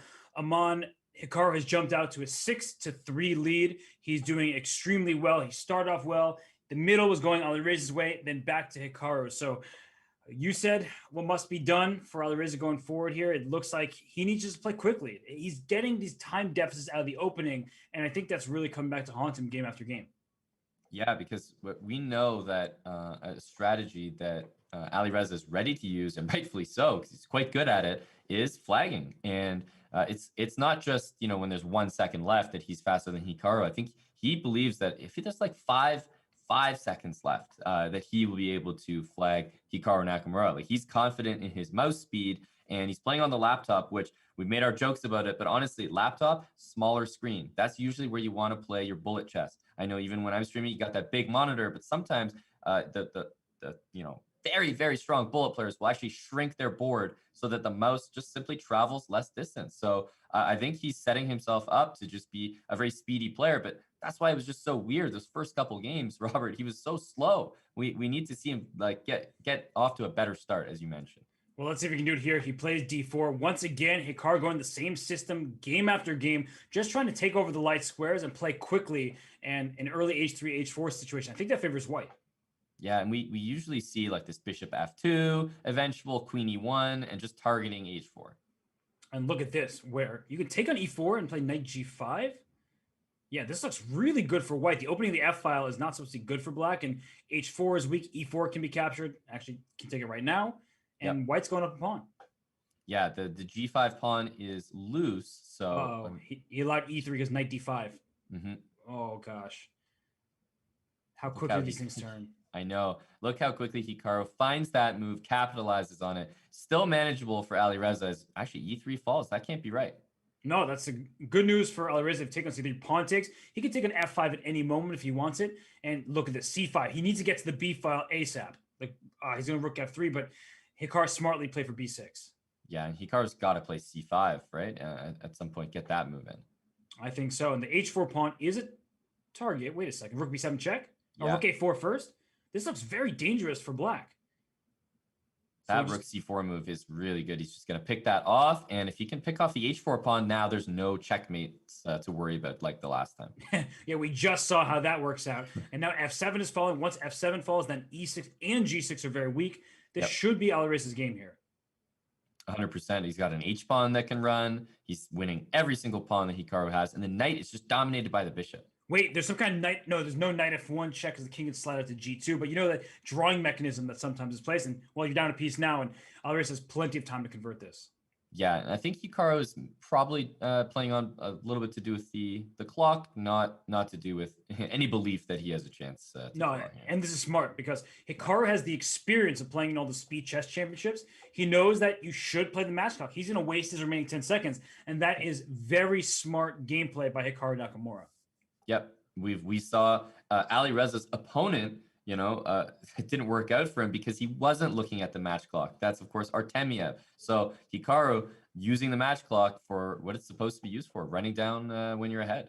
For sure. In a casual game on stream, you resign that and go to the next game. But in a match like this, you have to let the clock tick. We saw what Artemiev, you just mentioned that. That was a disaster for Vladislav. So Hikaru Nakamura knows better. He's going to waste the time if it helps him. Wait a second. Is there some kind of knight takes G2 coming? That would be very, very exciting to see a move like that with that bishop on b7 lined up. Well, either way, this looks very promising for black because all your pieces are in perfect squares, but Hikaru playing quickly, trying to find an idea here, and there it is, d4. And he goes quickly with that, walking into the pin with queen c3 and queen d2. I feel like Hikaru's kind of flailing with the queen, but it might work out. Well, speaking of pins, the d-file pin is annoying, and the d4 pawn is in trouble. So, yep, you just won the d4 pawn. Actually, Alireza's outplaying Hikaru. Maybe he's moving a little too quickly. Right. B2 is hanging here as well, but sorry, f2 and rook takes g3 were a simultaneous threat, which is probably why he played bishop d4. And that's just a much nicer way to do it. Like he stops at bishop d4. You might expect bishop b2 and pre-move in that situation. Knight c6, bishop e5. Where's that rook going? If you go to... Okay, he just trades the rooks this way because he figures he's up 2 pawns here on opposite sides of the board. Yeah, I like that decision. Really, really smart. Just don't blunder king f6 like some sort of knight d5. But yeah, really, really like that choice. Okay, bishop c7. Keep your pawns protected. That knight. Ooh, I don't know about this because the h pawn is the wrong pawn. You want to give those h pawns because that's the wrong color corner. Yeah, I still think this was the right decision. It's much easier to pre-move with black, and I think he was getting low on time. So I understand why he did that. Yeah, for a few moves, I saw the eval bars, on our screen saying that, it's should be equal, but not in a bullet game and not with these split pawns like this. And this is going to be a win for Alireza. Yeah, I actually don't really know why Hikaru didn't keep playing that position, like just go king d1 and bishop c6. And like, I don't know. I think that if he's trying to run the match clock, I think he can run it for way longer than he just did. Because I think you need to balance running the match clock with also your nerves. And if he kept playing and was losing, there's still some stress involved in e6 was just play. Like, there's a queen hanging on f5. But, there's some stress involved there. By the way, this looks absolutely terrible for black. Rook takes f7. It's winning on the spot. Wow. And then bishop g6 and then bishop e8. And bishop g5. Yeah, after the king goes to e7, bishop g5 was made. So Alireza storming back here. Knight d6, knight f7. Yeah, he's just storming the castle right now. Queen e6, and this Mhm. should be lights out. I said that these openings were really, really good for Alireza, and he's proving it here. Yeah, he's up how many pawns right now? Is it 4? No, it's now 2 pawns, but it looks like more. And wow, c3, what a calm move just to win a piece. And Hikaru resigns, and it's an even match right now. It was 6-3 at the break. Whatever Alireza Firouzja did, let us know, because I want to know how to storm back into Hikaru Nakamura. It is a tied matchup. And talk about running down the clock. Now you might want those 10 seconds that you ran off the clock earlier back. You might need them to come back if Alireza wins the next game. Yeah, we have 8 minutes, 20 seconds remaining. And Alireza with the black pieces is taking a Hikaru-like approach because very solid. You see the b7, c6, f7, e6, the Artemiev-like approach too. And just saying, I have no real weaknesses, yet Hikaru game after game was up on the clock and has been honestly punishing Alireza for these setups. It's true. c5, so probably see, I was going to say the c5 pawn taken, but he also gives up the bishop. I'm not sure about that decision. Yeah, I think you wanted to keep the bishop here. That's a good call. The f5 pawn is very strong. It's protected. You see this little f7, e6, f5 configuration. Now the c file is open, so that should give black some chances here. But a5 is a big problem. Yeah, and he's looking to gang up on this pawn. Bishop d4 and rook check is important. And the rook is trapped on b4. Wow. Well, we talk about resigning at the same time. Look, Alireza resigns. Say, wow, you had a nice tactical sequence. That one's for you. Still 7.5 minutes remaining in this match. Oh, and this looks like a good opening for white here to start off. Normally when you play the Queen's Gambit and play knight f6 and have to take with the knight early on, that's a nice way to get a bad position early on in bullet. Yeah, it sort of looks like it's transitioned into a Grunfeld, but probably one that white is not unhappy about. Okay, this looks very awkward for black, but I guess the bishop on f6 for now is okay. Bishop e2 is going to break the pin. And here, if there's like bishop d4, knight takes b2, I wonder how that works out. And so he gets bishop c1, very calm move. Right. And this is a strange position. You don't get to see this every day, where the knight on c4 is very active, causing white some problems. The bishop on f6 is very sturdy there, protected by the pawn. And the d4 squares can be blacks for the taking.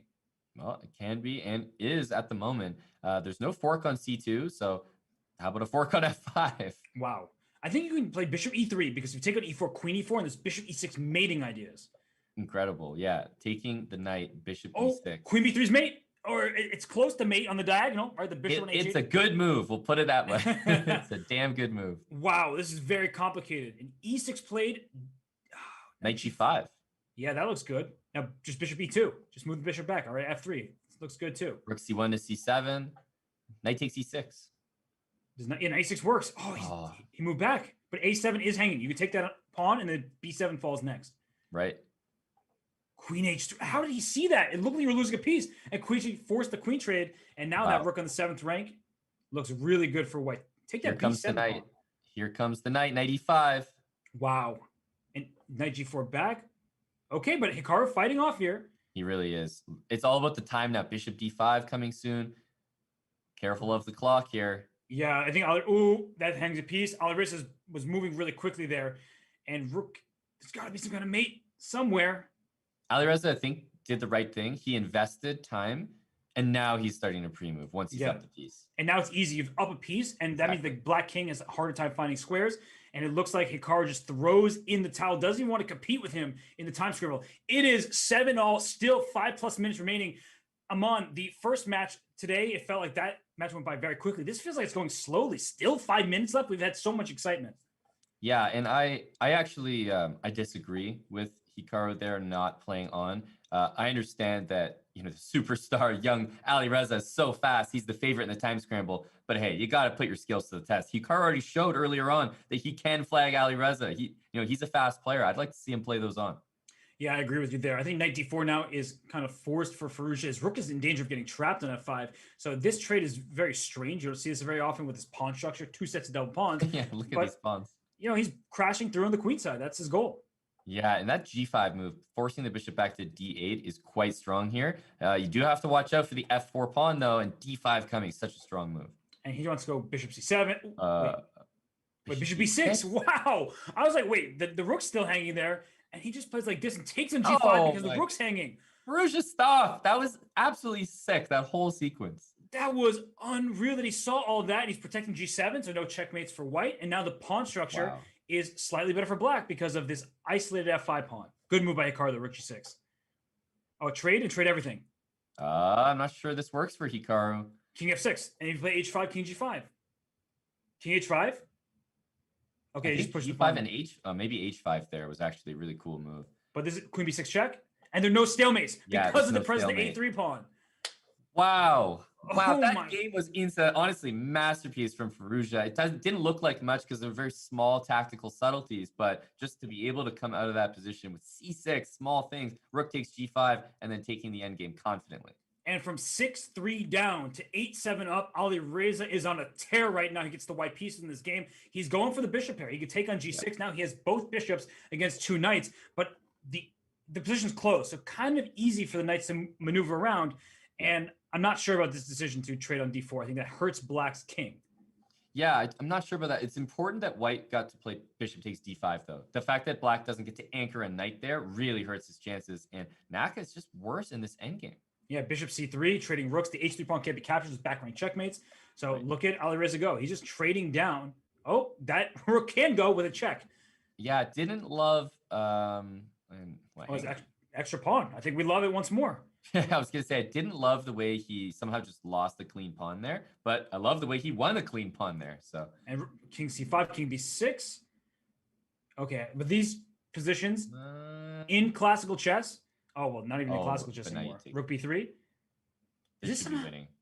Yeah, you just bring the king around. King e6. And I would say if it's not enough, it should be enough in bullet. Well, look at the clock though. Hikaru's way ahead on time. G5. Oh, no, he could not allow that move. And he resigns because he understands there's just over 2 minutes left. And it's a 2-game lead for Alireza Firouzja. So even if this goes the distance, Hikaru might just have enough time to start one more game. This game is, this game is for the finals, Robert, put it that way. I think that Hikaru is probably decently happy with his opening, but he needs to get that rematch in really quick. Yeah, if I'm Alireza, I'm never resigning. I'm going. Yeah. If I'm losing this game, I am playing until I have negative time remaining because you want that match clock to run out. Hikaru playing very quickly here with the white pieces. I'm not even sure I like white's position, practically speaking. Now I do after that trade. I love it. Yeah, look at those pawns going. Oh, okay, I changed my mind real quick. Look at that pawn chain, the bishop on g2 unopposed in the long diagonal. Looking very good for Hikaru right now. Yeah, and he keeps the rook on the board. Rook f1. Is there some knight discovery? Not really. There's no good moves. Oh, I don't know about that. Letting the pawn chain. Look at the light squares. Oh my goodness. Yeah, but maybe he has a blockade because when you have this locked up structure like this, how are you going to break through? You need a knight for white to get to d5 or something like that. Right, and he's just looking to trade pieces, go a5, stay all on the dark squares, and say, "Hey, you can't beat me." I don't buy it, but it's the right strategy. I mean, it might be frustrating to play against. And look at this. Your g5 is going to be played. H takes h. Oh, it throws in g6 check, but now it's totally locked up. Yeah, I don't know about that. You needed maybe to play g takes h6. I think Hikaru will regret that. He might still win this game, but I think he will regret Oh, that was sick. Oh, bishop takes g7 as well. That was so sick. Oh my gosh, we're just talking about the positions locked up, but he saw the queen trade and the tactics of the passed pawns. And speaking of passed pawns, there are multiple. It is a win in a second here. Don't move, Alireza. It doesn't matter. There's going to be one more game. So you can resign. It doesn't matter. It's the same thing. And we have one last game. That was exceptional by Hikaru Nakamura. Bishop takes h6, bishop g7, pre-move, Robert, because he knew that e7 was a threat as well as g7. Totally sick. But now we're in the most important game of the entire match, a must-win game for Hikaru Nakamura. This decides who goes to the final. And here, I think white should play queen f3. Good move. Keep the center as close as possible because you don't want to see that bishop hit the e4 pawn. The b4 pawn was captured, and look at that move very quickly by Hikaru. Knight c5, trying to go after the e4 pawn. White is up 1, but the bishops look good for black. Yeah, and if Hikaru wins this, we will have that, coveted tiebreak that we've seen before. But if Alireza draws the game or wins it, that's enough to send him through. And look at this decision by Alireza by b5. If bishop ever took on d4, you could just trade off and then you win the b5 pawn. But that's not going to give you the most winning chances for Hikaru. And speaking of winning chances, where are they? Yeah, Alireza got a great position now after h4. However, sometimes these solid positions, when you try to break through and go for mate, they don't work. Oh, there might have been a rook c5 tactic there to hit the d5 pawn. But either way, what is black going to do here? There's some kind of queen c4. Oh my gosh. Just taking like king e2. Yeah, I think this is a good endgame for white, but bishop b4, big threat. Yes, but... Oh, Hikaru can't repeat. No, he can't repeat. Just Look at this. King e2, rook c7 check, throwing the checks. Rook b7. Look at the time, though. Hikaru is in a position where he can... Rook a3 is a blunder because rook takes e7. Mm-hmm. So rook b7. How do you... Bishop e7? Oh, bishop e7 was a possibility. I don't know if it's good, though. And Hikaru's doing his best. His king is around. 14 seconds for Alireza. So check. Wait, when's the 50 move roll? You throw in a pawn move at some point. Yeah, he will play g4, I think, at some point. And there it is. There it is. He throws it in. He's up 10, more than 10 seconds. This is Hikaru. Oh, bishop b4. Oh, yeah, bishop b4 at that moment. And now he plays it. Oh, but look at that move. Throwing in the check just to gain some time. This is actually expert bullet. Oh, the rooks! The rooks! Oh, and he had the match. He had the tie, but he lost his rook. He's losing all of his pawns. He just has to take the pawn. That's it. That's the match. That's it. Hikaru, you can't pre-move there. Oh, he had that game. And Alireza Firouzja, for the second day in a row, he wins because of this sneaky little take something pre-move, winning the game.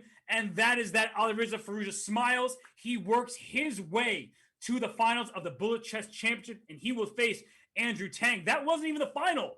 We still have a whole other match. I feel like that was the final. And oh my goodness, I can't believe it. To Alireza's credit, that was not a dirty move. He played rook c2, protected by his king. He simply wanted to trade. So that wasn't like any of the other moves we've seen from Alireza, but it worked out just the same. Hikaru should not be pre-moving there. Why? He had such a time lead, Robert.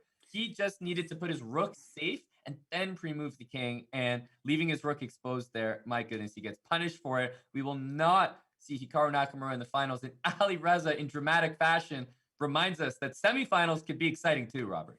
Both of these matches were extremely exciting, down to the wire, and Alireza was down 3 points against Hikaru Nakamura, and yet he makes his way to the finals.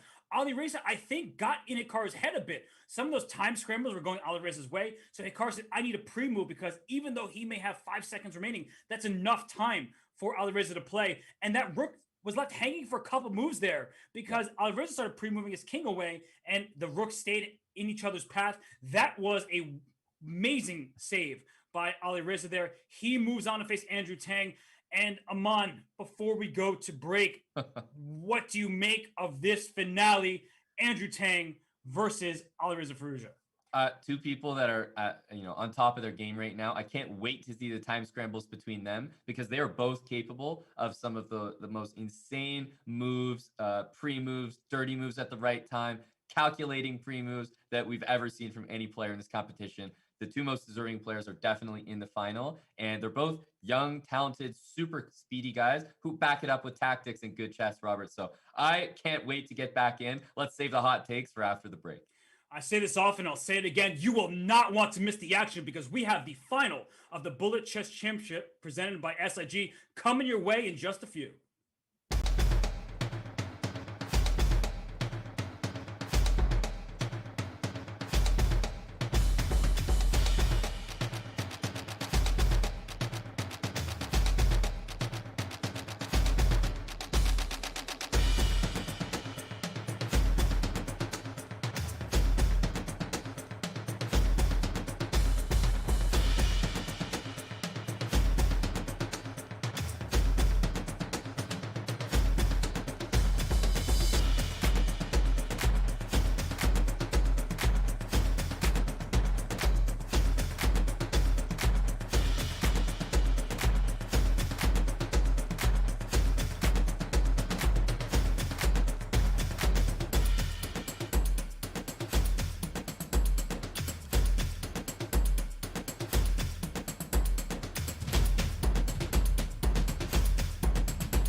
Well, we are back after that exciting finish between Alireza Firouzja and Nakamura, and it's only fair to the players that they get a break. Andrew Tang has been waiting. Alireza Firouzja, he'll get a breather. So we have a compilation from a previous Bullet Chess Champions to show you. Enjoy the video. We'll be back in a few for the finals of this year's BCC. Lose on the clock. He needs to take the pawn to ensure the draw. Yep. Okay, suddenly he figured it out. He's only got 3 seconds, but he should still be able to win. That connection just went from, 1 bar to 4 bars, so at the very least, Sergey has a chance. He's got stalemate, though, or he's got a queen! Oh my, King H2. King Oh, H2. no, he's going to lose on time! Oh, oh my gosh, that's hilarious. He saved the game. Oh my gosh. Promoted to a knight. Levon doesn't even act like it was like nothing but a thing. He just under promotes to a knight with check and saves the game. That was so great. Oh my gosh.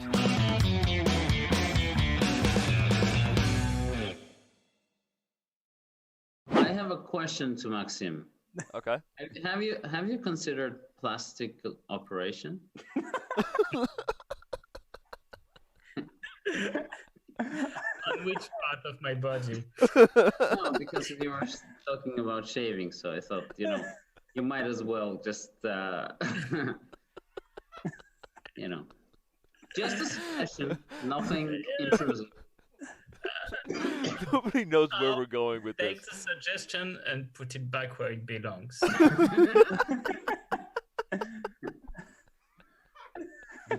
Okay. I don't know who's better here and why. I don't know who's better either, Robert. I'm freaking Okay. out.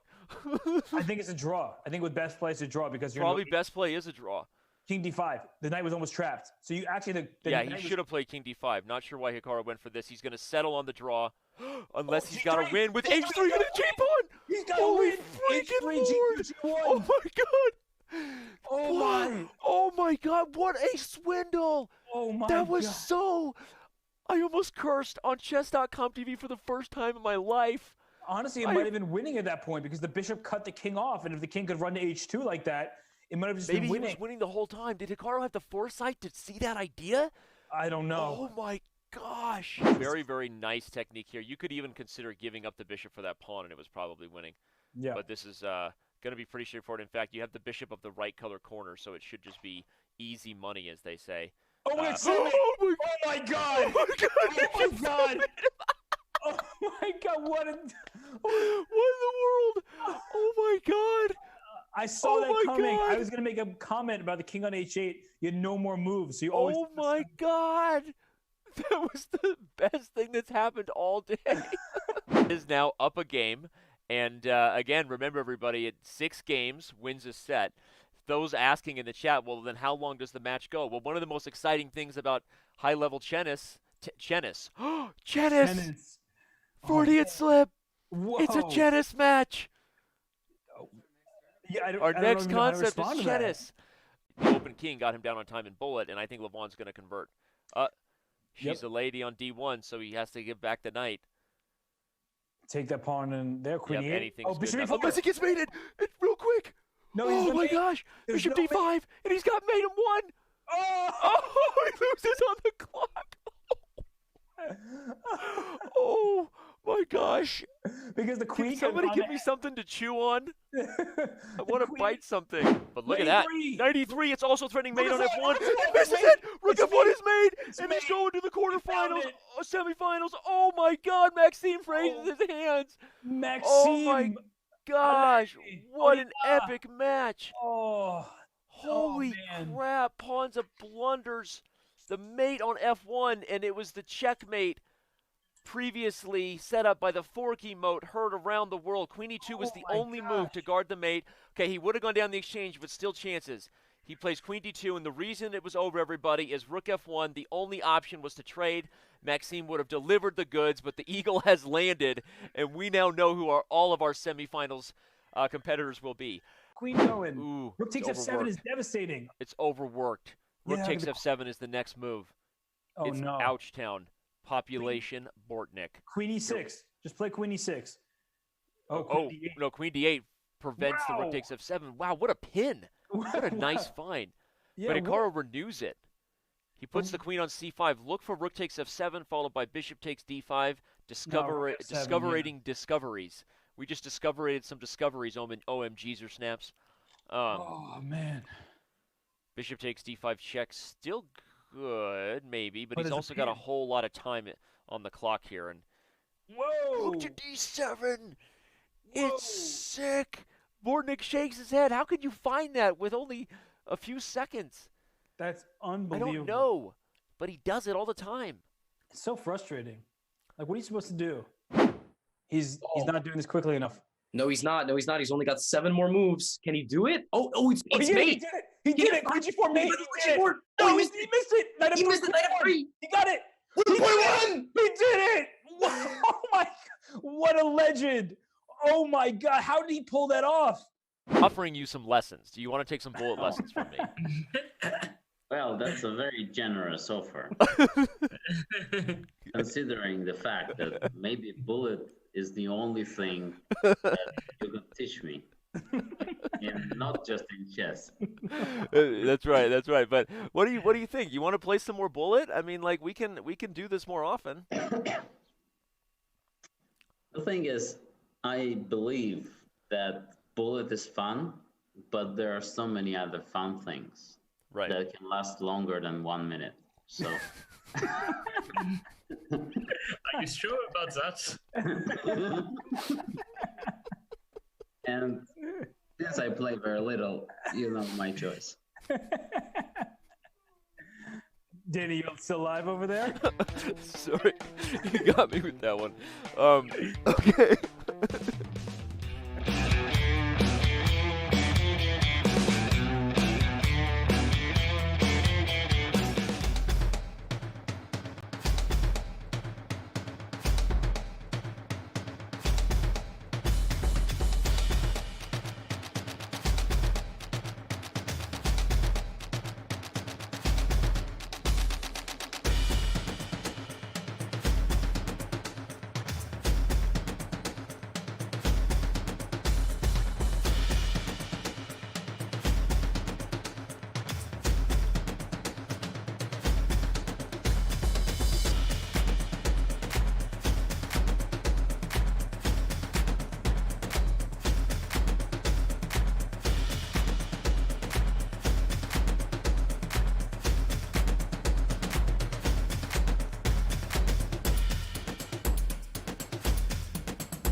And as we get set for the finals, we want to give a huge shout out to the partner, SIG. If you want to use your gaming skills in your career, Susquehanna International Group is a leading global proprietary trading firm that uses game theory and decision science to win in the financial markets. To learn more about SIG, visit sig.com/chess. And as you can see on screen now, Alireza Firouzja is back. He was taking a break. He is streaming his performance. He's become more and more of a streamer lately, in addition to his top-level play. Aman, it's great to see him on camera. And what do you think? Does he look a little bit nervous? I think that if you had nerves coming into today, you probably reserve them for the last match. Especially, I don't know if he warmed up with any bullet games, because oftentimes your first bullet games of the day are kind of your shakiest. That's what happens with a lot of players. So I think if he did have nerves, Robert, he's probably quelled them by now, feeling pretty good about himself and using that momentum going into his match with Andrew.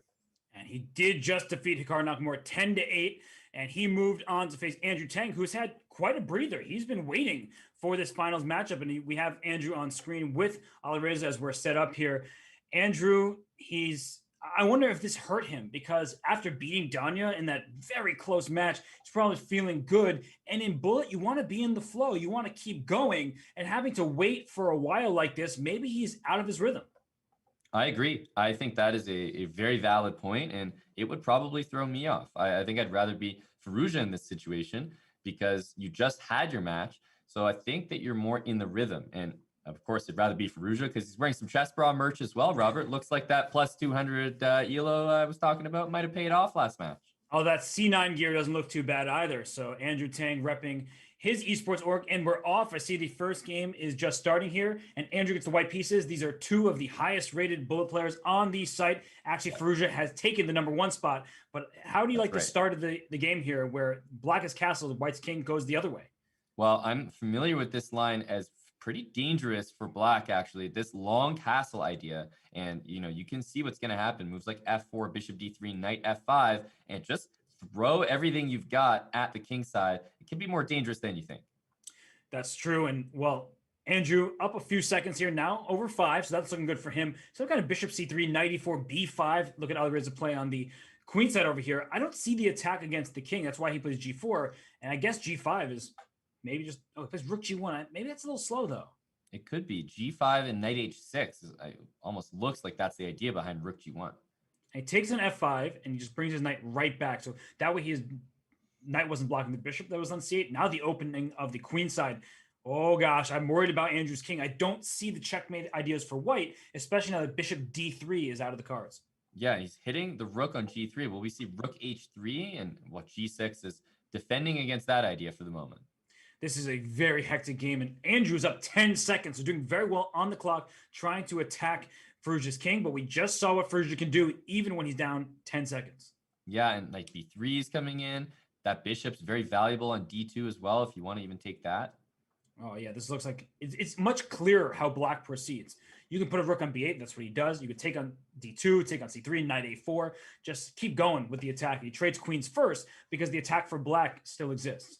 Exactly. You don't need the queens on the board for this attack. And oh man, there's some stuff happening here. Wait a second. All these pieces were just captured, and that king rook H7 check. There was knight D7 overlooked, but 9 seconds to 7 seconds. I think that Andrew has a much better position and good chances because of the king safety. Oh, or not. Oh, that's 2 pieces though that just disappeared. Oh my goodness. And look at that. Alireza's even on the clock, and he steals all the pieces. How did he just do that? So good. The guy is a magician. Yeah, this is very easy conversion. Even blundering that rook doesn't matter too much. And Andrew shakes his head. He shows some emotion there. Usually he's pretty stoic. That time he's like, I can't believe what I just did. I was completely winning and ahead in the clock.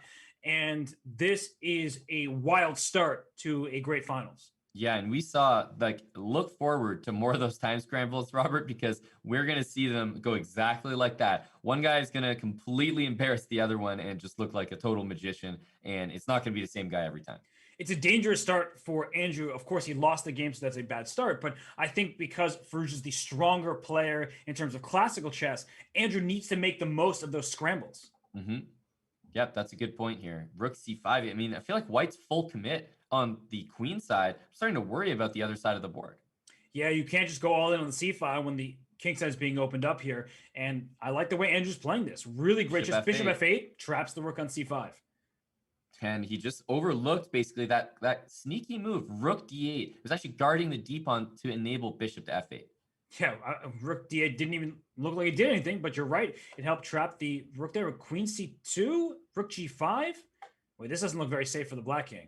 h3 is hanging, but then maybe queen e2 comes in, threatening rook h5. And this is worse. Queen f5 because the queen is aiming to h7. Rook takes h5 is coming. And I don't think you can stop it. And you're losing your queen. No, you can't do anything here. The best you can do is sack your queen for something, but he might even give up the game because this looks brutal. And now white has a queen and a knight and some pawns for the two rooks. Uh-oh. This looks like a mating attack. Take with the pawn f6. Yeah, knight e5 also jumps in as well. Queen h8 and win the rook on c8. And a resignation. 2-0 for Firouzja. Wow, that was a very impressive game because it started to look like it was flipping after bishop f8, but then the comeback and just the exposed black king. Right. And it is 2-0 in Firouzja's favor. We will fix the score on screen, everybody. Don't worry. And now we have the same opening as the first game, which worked out well. At first, it seemed like for Alireza. Then the tables turned and it was good for Andrew. But I like this opening for black. Yeah, I initially liked it for white, but it seems that this b5 followed by c4 idea, that's become really critical. And Tang is having a tough time dealing with it. Yeah, it just has some Benko Gambit feels. And then the king is on the queen side, which is not what you want in a Benko Gambit because the position is being ripped open. And knight e4, speaking of being ripped open, bishop c3 next, and some knight f6 ideas are looming. And I wonder what Alireza is thinking about bishop d4 maybe to defend the f6 square. He goes knight a4. c4, yeah, wait, c4 is super hanging here. What? Bishop takes g4 and knight f6 check, just winning material? Probably winning a lot of material now that you mention it. Yeah, and the c4 pawn was tempting, but the other way was probably better. And look at this king on c1. Oh, rook c4 and rook c8. Wow. You get that queen. What a tactic. And it's not going to be like totally over, but obviously this is pretty convincing.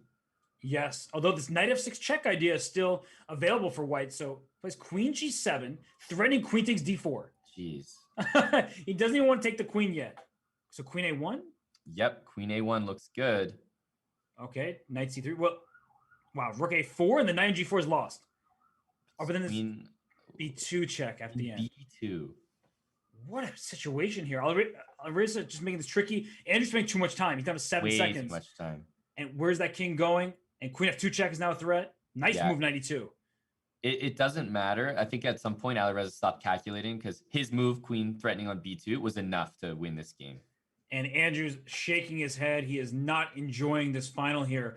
Alireza, he's spending time early, but then he's finding all these strong moves that forces Andrew to start spending time in return. And Alireza is now up 3-0. This is an amazing start if you're an Alireza fan right now. However, if you're Andrew Tang, there have been some time scrambles which are so close. I think back to game 1. That game should have been, one that was, his for the taking, but he started to hang all his pieces. That's one thing, is that I think Tang is just as fast, but Alireza seems to have these pre-moves at the end of the game where he also finds a lot of accuracy, whereas Tang is hanging a lot of pieces. That's right. And Tang is a slow starter. He was down 5-1 against Nihal Sarin in the quarters. In the semis, he was down by 2 games to Daniel Naroditsky. And then he wins when it counts, and he has made his way to the finals here. So let's still keep, of course, an eye on his play, see if he's able to right the ship here. But it's not a good start. This position also is bad for black. White controls the C file, the pawn C7, second place, F4, F5 is a threat. This is a problem. Yeah, so he gives up the C pawn because honestly, that was the lesser of two evils. You can't let F5 happen. You'll get, blown apart on the king side, which is the same way he lost the last game like this. And look at that move, rook A1, trying to pin the rook so the queen on D3 was going to be lost, and that's why rook C1 dropped back. And I like the way Andrew's playing right now. In comes the knight to F5, and there has to be some kind of follow-up. So he's trying to go rook takes C4. I like this. Bishop H4 maybe? Bishop H4 to try to trade and get on the second rank here. D5, D6. As now if you're moving backwards like this is a problem for black. And the time. No way. No way this is good. Knight D5 next. Yeah, this is just, the rook hangs. Unfortunately for Andrew, Alireza, I think he has the most confidence after beating Hikaru in that match. Yeah, I mean, he's currently blanking a 3,300 player like Andrew Tang. And for that to even be a sentence, you know I'm talking about one of the best players on the site. And I think we're seeing, just like we saw against Nihal Sarin, Tang gets into these opening systems and then he doesn't change, even when it's not going his way. This is the third time we're seeing this opening. And the first game, he actually obtained a winning position eventually, though he was in trouble earlier. The second time, it looked like Alireza played a pretty smooth game. And here we have the position once more. I like black. Yeah, they're working out for Alireza. And one thing that he did use the time for very effectively was the break. The halftime he used very effectively in his previous match to actually change the openings. But he's losing so many games from the same opening that's probably not going to be enough. Yeah, this situation where the black king is actually very safe here and the white king looks open. Now d4 is hanging, rook e8, e4 is hanging. I mean, the moves are seemingly very simple for black, and white's position just feels very difficult to work with. Wow, what an idea. Rook e8 check, king h7. The queen's under attack, the knight on d4 is under attack. There's probably checkmating threats. I mean, what a performance by Alireza. This is probably over here. This is probably over. Yeah, and I think that a big question that people are having right now is, will Alireza break 3,400? Will he end the match at 3,400? True. Oh my gosh. Bishop c2 doesn't quite work. Doesn't quite work. Good defense by Tang. He's also down 15 seconds, though. Yeah, it's the 15 seconds that's going to be killer here, because look at black's king. It's not a threat in the world. Well, if the queen can get to the last rank, then there would be a rook h8 mate. But that's hard to accomplish. Okay, yeah, queen. Step one. Step one. The queen g1, I like b2, probably just is good enough. And now queen d2, queen c1. Then there's queen f8. He doesn't need to overreact here, and I think he is. Firouzja needs to make a move. Oh, wow. Okay. Yeah. Had some lag there, I think. Yeah, he delivered a check. I was like, there's no way you spend that much time in that position. No. He didn't. He was wise to spend some time to be precise, but he was able to take that one home. That makes sense. 5-0. Because when you have a lead like that, Robert, like that much time, you can just lack accuracy, and it's not a big deal. You can blunder things here and there. You don't have to play perfectly, and you are going to flag your opponent. Yeah, as long as you don't blunder a checkmate, you're winning that game. Exactly. And so right here, white is castled, semi-open f-file.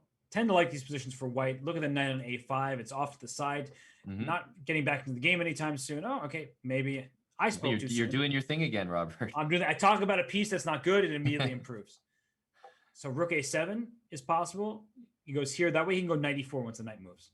Yeah. Is there an h5 move maybe? Yeah. I don't know about this, because knight e4 just really looks troublesome. That's why rook d1 was played, to protect d4 and f6. Oh gosh, you couldn't take on e4 because queen c7 was mate. Now you take on g7 and just open up that king.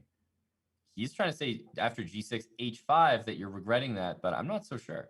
Yeah, rook e6 comes. There's rook g6 ideas. Look at him just doubling on the e file. Rook takes e4, rook e4, knight f6 is rook takes e8. Okay, but those kind of tactics are in the air. Yep, definitely, especially after a move like king h7 or something like that. Yep. And if queen g5, the knight hangs. And there's no mate because the queen's on f8. Wait, this actually... Wait. What was the move? Tank turned this around.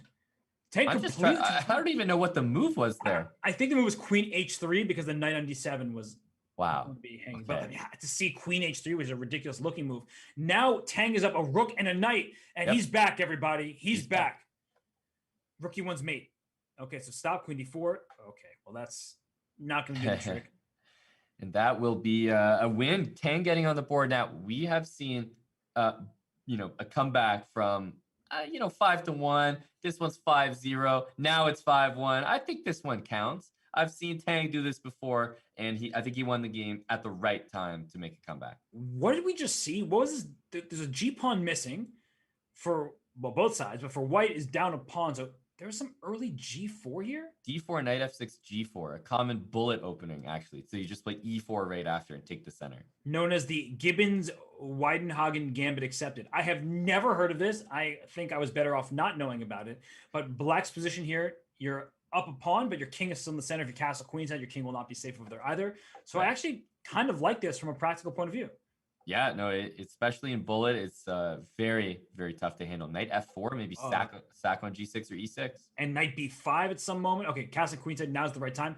So he doesn't go for the d6 pawn, instead just develops the bishop, and still looks very complicated. It does. C3 looks like a fantastic move, though. Cutting the diagonal and taking control of d4. And queen takes c5? Oh, wait, he could have gotten that pawn back. Yeah, I feel like he just didn't want to trade. Probably not. Trading. But now he's trading, and he's not winning a c5 pawn for it. Damned if you do, damned if you don't. And f takes e, knight e5, then take on c5. So something weird is happening all across the board. I can't quite... He's not taking that c-pawn, Robert. He doesn't want it. Yeah, and I'm not sure why, because that's an important pawn to take. And, oh, queen a4, and the knight b3 is c4. That's wow. You should have taken the c-pawn. Yeah, it comes back to bite you. Oh, the c-pawn is winning Firouzja the game here.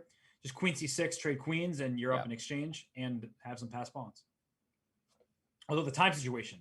But Alireza is too fast. He's too fast. I would be very surprised if this didn't work out. We all know how fast Tang is, but when you're up material, usually you have an easier time converting. Well, there goes some of the pawns. Unfortunately, there's that one pawn that's left. F2 is played. Yeah. So you could take the pawn, but you're down a full rook. You are. Knights are tricky, but I think Firouzja did a good job handling them there. Yeah, I agree. And now he's up a rook, and Firouzja also has a knight. And why did he pre-move c5? It's always really good to pre-move checks, because then if your opponent does a dirty move, you can catch it. Wait, what was that? What was that? We're heading towards close. It's close. Okay, I think Tang might lose on time. Oh my gosh. King d5, you got that one in. Look how fast Alireza is. It's insane. Wow. And Alireza was up a rook and he gave it away, which was a risky choice, but it helped him win on time. So Alireza Firouzja up 6-1. And I know Tang has come back from some big deficits. This one is looking, it's getting to be a bit too large. Yeah, this would not only be the biggest deficit, but in the the stakes that are around this match as well, this being the final, it would be the most impressive comeback I think I've seen in a long, long time. This is the last before the break. Oh, and Alireza drops his queen. He was expecting queen takes d7, and he took with the knight, so he wins the queen. But Alireza is going to run the clock out. He knows the last game before the break. He's just going to waste time because he's going to be up 4 points after this game. Yeah, I mean, well, the thing is, I never understand people sitting there and wasting time. If you're going to waste time, why aren't you moving? I just don't understand that. I think it's emotional. From a logical point of view, you're absolutely right. If you're going to waste time, just keep playing. That way your opponent has to spend time rather than just losing the clock. But as we see Alireza taking a drink from his water here, he's just trying to get this memory, just remove it from his mind. Yeah, he's just drinking some water, getting ready for next game. But yeah, it must be emotional because it makes so much sense if that's your strategy. And it's a very reasonable one. Make some moves. So your opponent's going to use 20, 30 seconds as well. Yeah, you're absolutely right because Tang got to save a bunch of time and he now goes into the halftime break down 4 points. So that's a good news for Tang. The bad news is you're still down 6-2. So Aman, I think we both agree that Tang needs to switch that opening that he keeps playing with white. Yeah, that's like the first thing. And he has, to his credit, done a good job of utilizing the break for things like that. I feel like during the match, he doesn't adjust very well. He's a system player. He likes what he plays and he keeps playing it. But when it's not working, I feel like in a match, when he's playing and just clicking rematch, it's tough to adjust for him. Some players are better at that. But when he gets time to step back from the match and use the break, take those 5 minutes, I feel like he's really good. So that change might actually really help him in the second half. But if he starts the second half losing 1, even 2 games, at that point, Robert, you're getting in the territory where mathematically it might not even be possible for him to come back. You're absolutely correct. He seems to be a second half player. So we're going to take a break and we'll return with the second half of this Bullet Chess Championship final presented by SIG. I got into playing poker in college and really liked it, but never considered I could make a career out of it until Jeff Yass came and gave a talk at Harvard. Jeff explained that, yes, you can actually use gaming skills for your career and for something to do on a day-to-day basis, which was exciting at the time. I thought it was really cool. We can pretty much guarantee you that we will give you the best education. You will be taught all that we know in a very professional manner by expert teachers, and you're going to be mentored. And I like to think that there's no other place where you can get as much mentorship as you can at Susquehanna. I think that the main thing that everybody has in common is a sense of competitiveness and interest in gaming and strategy in general. I would say you're playing a game as a career.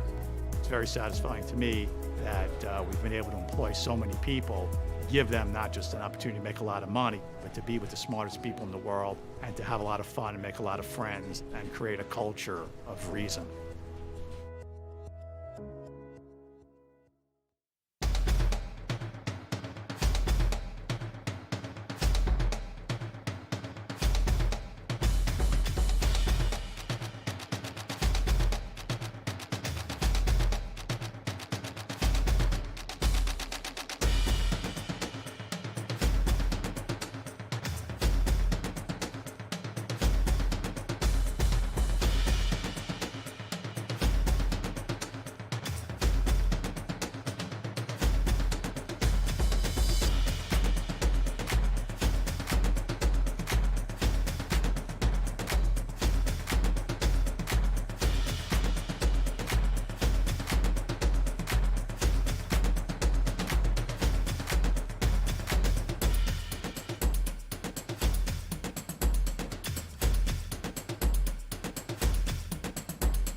You see how they arrived in the finals. It is Alireza Firouzja versus Andrew Tang. Firouzja knocked off Artemiev, then Nakamura.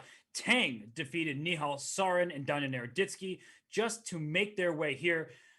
Aman, it's been a lot of fun thus far. 6-2 in Alireza's Firouzja's favor, but he cannot take his foot off the pedal here. He needs to keep it up. He lost that last game by just hanging his queen in the center of the board.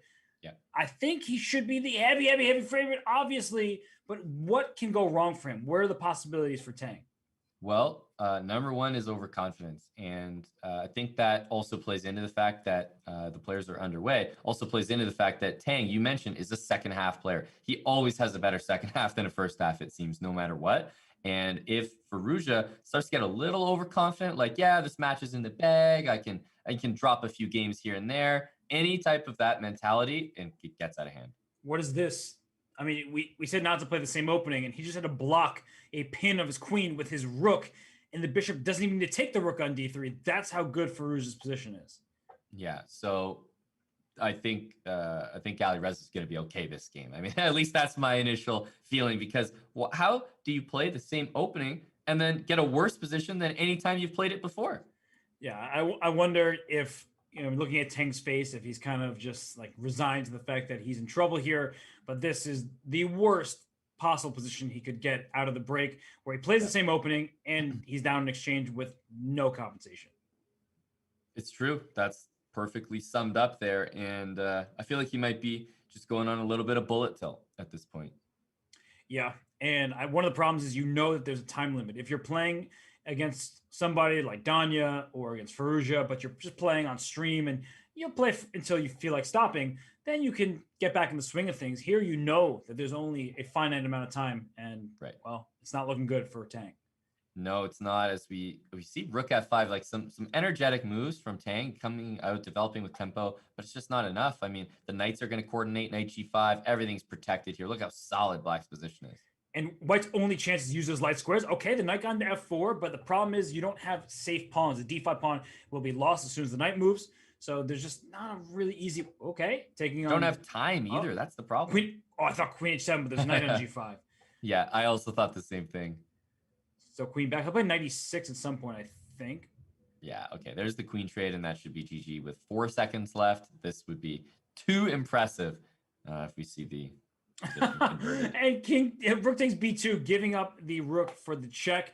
That cost Andrew some serious time, and well... Yeah, he's just up too much time, plain and simple. If Rook B2 is even a move Firouzja's considering, let alone playing, then he's got way too much of a time edge. And the reason he had that time edge wasn't because of his speed necessarily, but it was because of his moves early on. He was like pinning the queen, nearly winning it out of the opening. That caused Andrew to slow down and drop 10-15 seconds early on.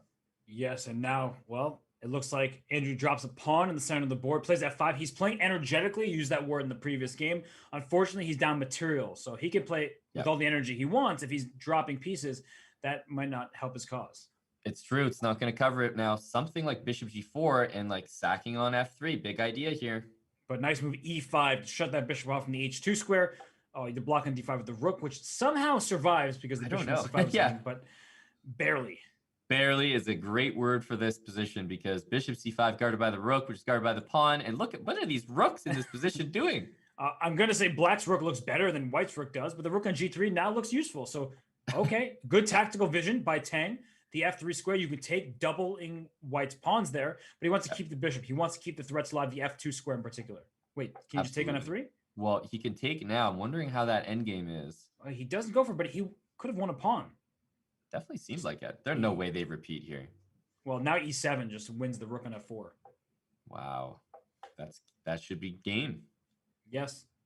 Queen F4 there. He doesn't even take the rook. He goes Queen E5 because there's no way to stop checkmate. Queen E5 is a ridiculous move. Just E8 equals queen. You can't even take because Queen G7 is made. No, Robert, Queen E5 is actually an insane move. There's Queen takes F4 in the position. There's E takes F8. There's queening. But he goes Queen E5. Takes nothing.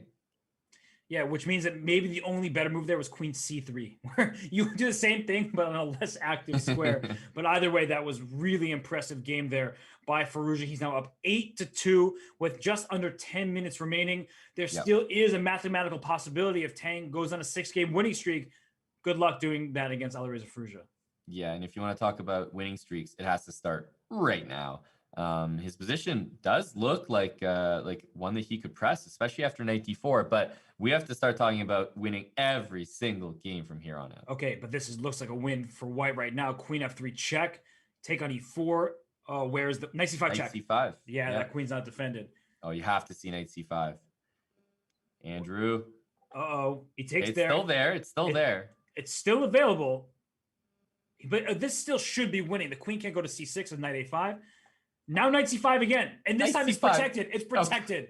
You, Andrew, no. It's just not his match. It's not his match. That's the best way to put it. I mean, that's the type of thing Andrew sees blindfolded, with 15 seconds. And he's still looking pretty good over here. Still looking good. Queen takes F7. Now you pass D pawn. You have a bunch of pawns. D7. Oh, this is really. Okay, he didn't push the pawn. He might regret that, but he's still taking everything. He's still doing well, but you can just tell that something's a little off in this match for him. Yep, like rook e8, bishop e5. There's a threat all of a sudden. Threats can be annoying. And I wonder also about the stylistic matchup because, like Tang, Firouzja is a very tactical player, but it seems like Firouzja's openings are more solid because Tang keeps going for these openings that honestly have been dropping him material. And okay, 6 seconds left. You have to move. You are probably winning this game. Nice try by Firouzja. He tried it. B5 checkmate. So he takes that. Wow, well done by Firouzja not to get mated. But an extra piece. Rook c8, rook a8, mate. Oh, didn't see checkmate in one.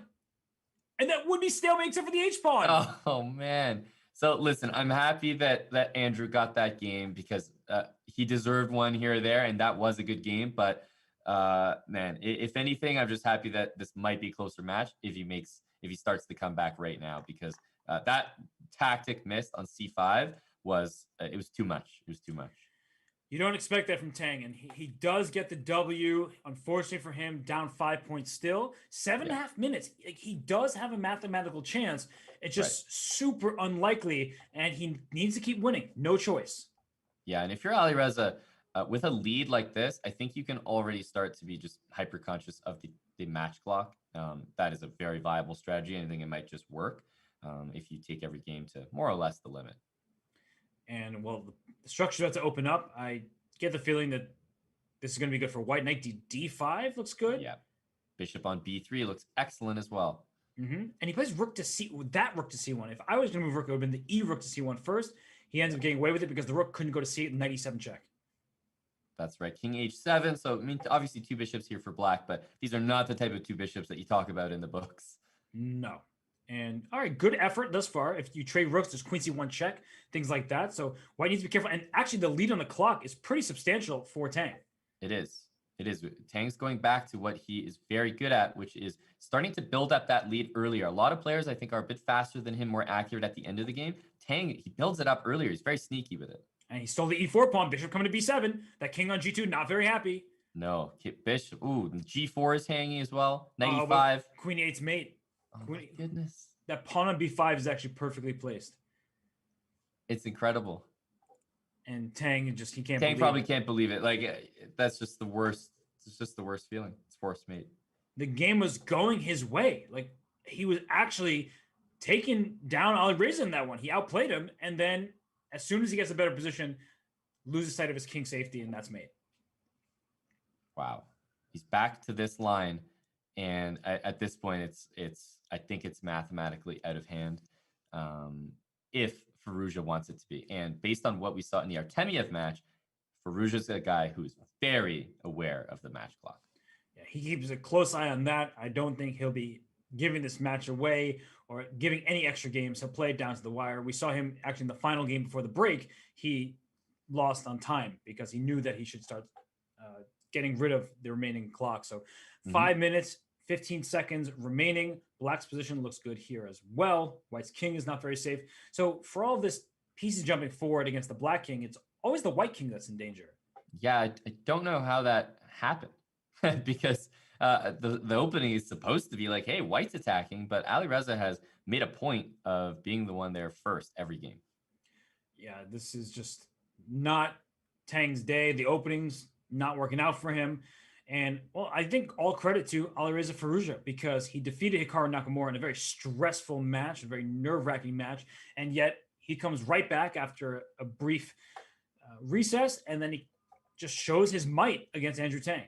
Yeah, super impressive because that is not easy to do. The road to the finals for both of these guys has been very, very intense. And obviously beating Hikaru probably gave Alireza the confidence that he needed coming into this one. What a performance by the youngster, and queen d3 check, just for good measure. Oh, it check here, so he takes the c4 check. That is extreme precision. He didn't have to, but he did. That's Alireza for And he wins the queen. I mean, the guy is just on another level. Yeah, well, welcome to the Alireza show. I mean, this is not really, I would say, a firm indication of Firouzja over Tang, but in this match, it absolutely is.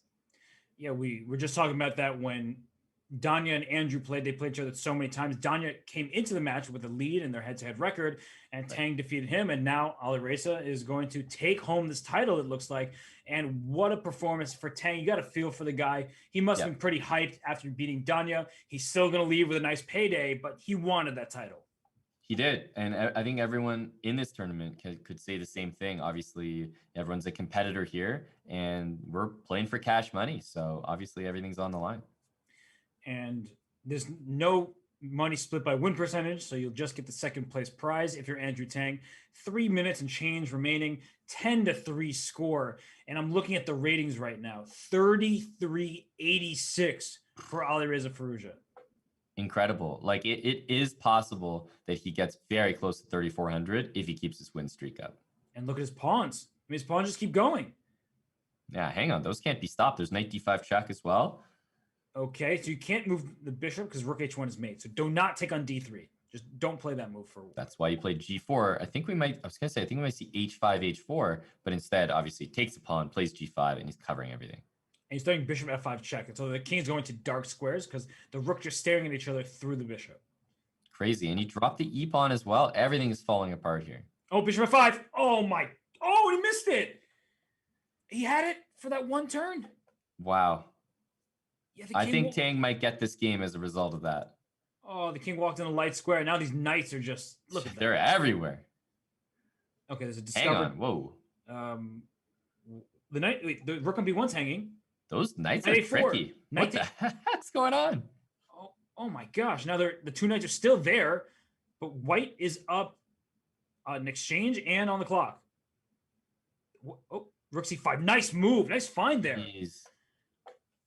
And that's what you do. You play rook a2. You get that rook so far away from the knight. You don't want it anywhere near because your king because it gets forked.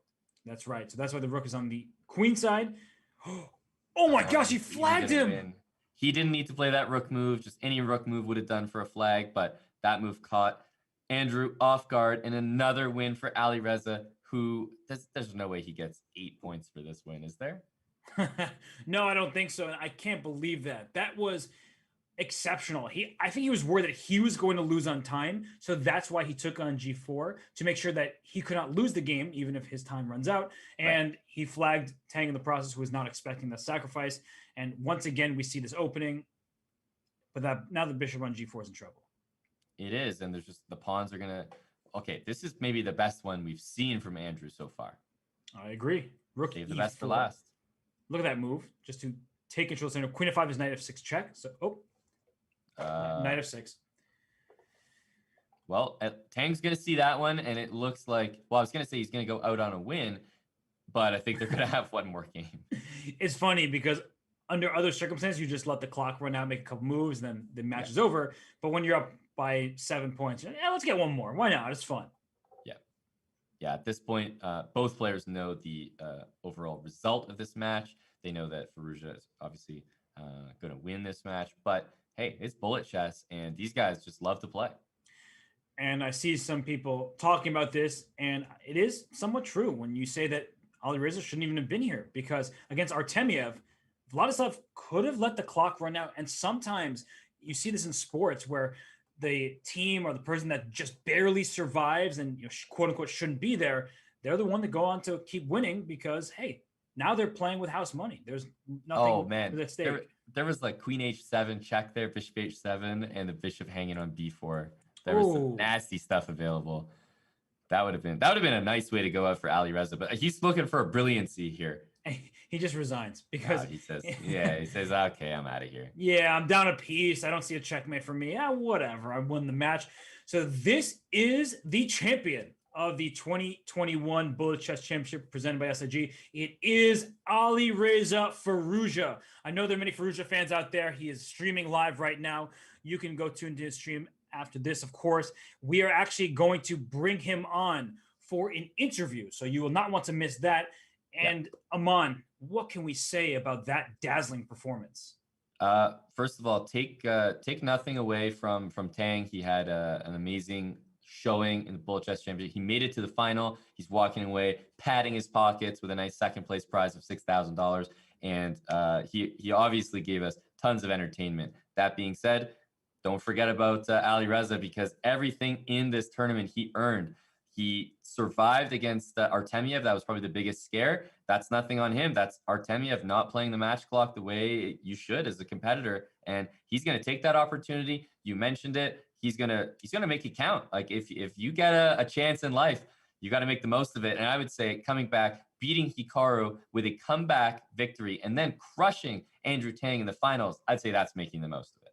He definitely flexed. He made it count all the way up to 10K. That's his prize for an exceptional bullet run. We are going to take a quick break. When we return, we will be back with the bullet chess champion, Ali Reza Firouzja.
And we are joined, Robert and myself, joined by Grandmaster Alireza Firouzja. And the last time we heard from you, Alireza, this was a couple matches ago. Now you're obviously the bullet chess champion. Let me start with this. How does it feel?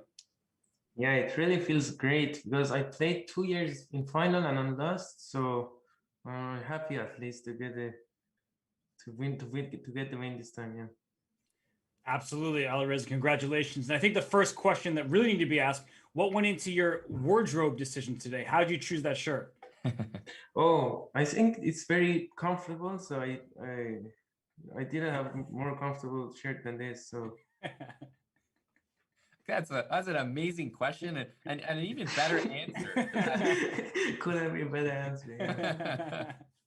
Well, all jokes aside, going back to your match with Hikaru, that felt as intense as a finals match to Robert and I while we were commentating. Right. So you obviously were down a lot of games in that match. I think at some point it was 6-3. So how did you turn it around and make a comeback? Yeah, during the break, I was down 6-3. So yeah, I had to change some of my openings and some.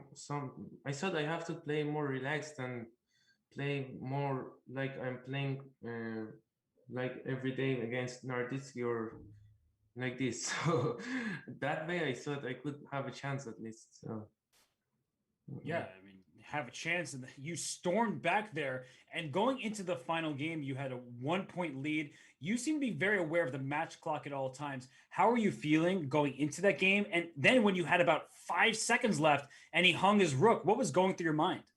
Right, yeah, it was very strange by Hikaru because he had, I think, around 15 seconds, right? So I didn't understand why, because he also hung it for 2 moves, right? Yeah. So yeah, it was pretty strange. It was a little bit luck, of course, but in overall, I think I played good chess against Hikaru. And the first games were a bit shaky, but after that, I think it was pretty decent. Yeah. Yeah, and I mean, it looks like to us that your good chess against Hikaru translated into the final. Do you think that the fact that you had the second semifinal match, do you think that matters at all? Whereas Andrew has a long break before he plays you again? I'm not sure because I was really like still in the shock of winning against Hikaru. So it was also disadvantage for me, but I think it's normal. Like I played a lot of matches where I had a long break between games, but I think there is no difference, I think. But maybe for Andrew there was, but for me at least there is not normally big difference. Well, Alireza, there's this expression, better lucky than good. You are best lucky and good. Do you think that your win against Artemiev yesterday, the way you won, do you think that actually was relief for you? Because in a way, maybe you shouldn't even have made it to the semifinals. Do you think you were kind of playing with a freer mind? Yeah, of course. This is what I was thinking about. But when you get to the game, like today, again, all the nerves and everything will come back suddenly. So yeah, against Artemiev, it was just a miracle, of course. And I looked at the match again, and I should have lost that 100%, but I got lucky, I guess. Yeah, I mean, you got to take your chances. And coming into this final, we obviously know, what a beast of a bullet player Andrew Tang is, and you played him tons of times. Did you feel like maybe he was a little bit off in his play today? Because I felt like the score line that you beat him by is probably not how it usually goes, or maybe it is. I don't know. You tell us. Yeah, normally, like it is in last 6 months, then the result is not so surprising. I mean, in 1 minute, I think I have this. Like the advantage is clear, but in 30 seconds, of course, it's always close. But in 1 minute, I was pretty confident against Andrew, so it's not a surprise to me, but maybe. Well, let me ask you a question about that. You said in the last 6 months, what have you done differently in your online play? Because you've won a bunch of Title Tuesdays. Now you're the Bullet Chess champion. Have you been doing anything differently, or what's going right for you to be able to rack up? No, I think I just got better at chess, and because I just win on positions, right? You saw, yeah. So, and also Andrew's repertoire is not like pretty good with black, and it's not very dangerous with white. So yeah. Hey, that definitely helps, Robert. Just get better at chess, and it'll definitely work. Alireza, any plans for that $10,000 first prize? I don't know. Probably. No, I don't know. Probably Keep just going to use it Save for streaming, I guess. I don't know.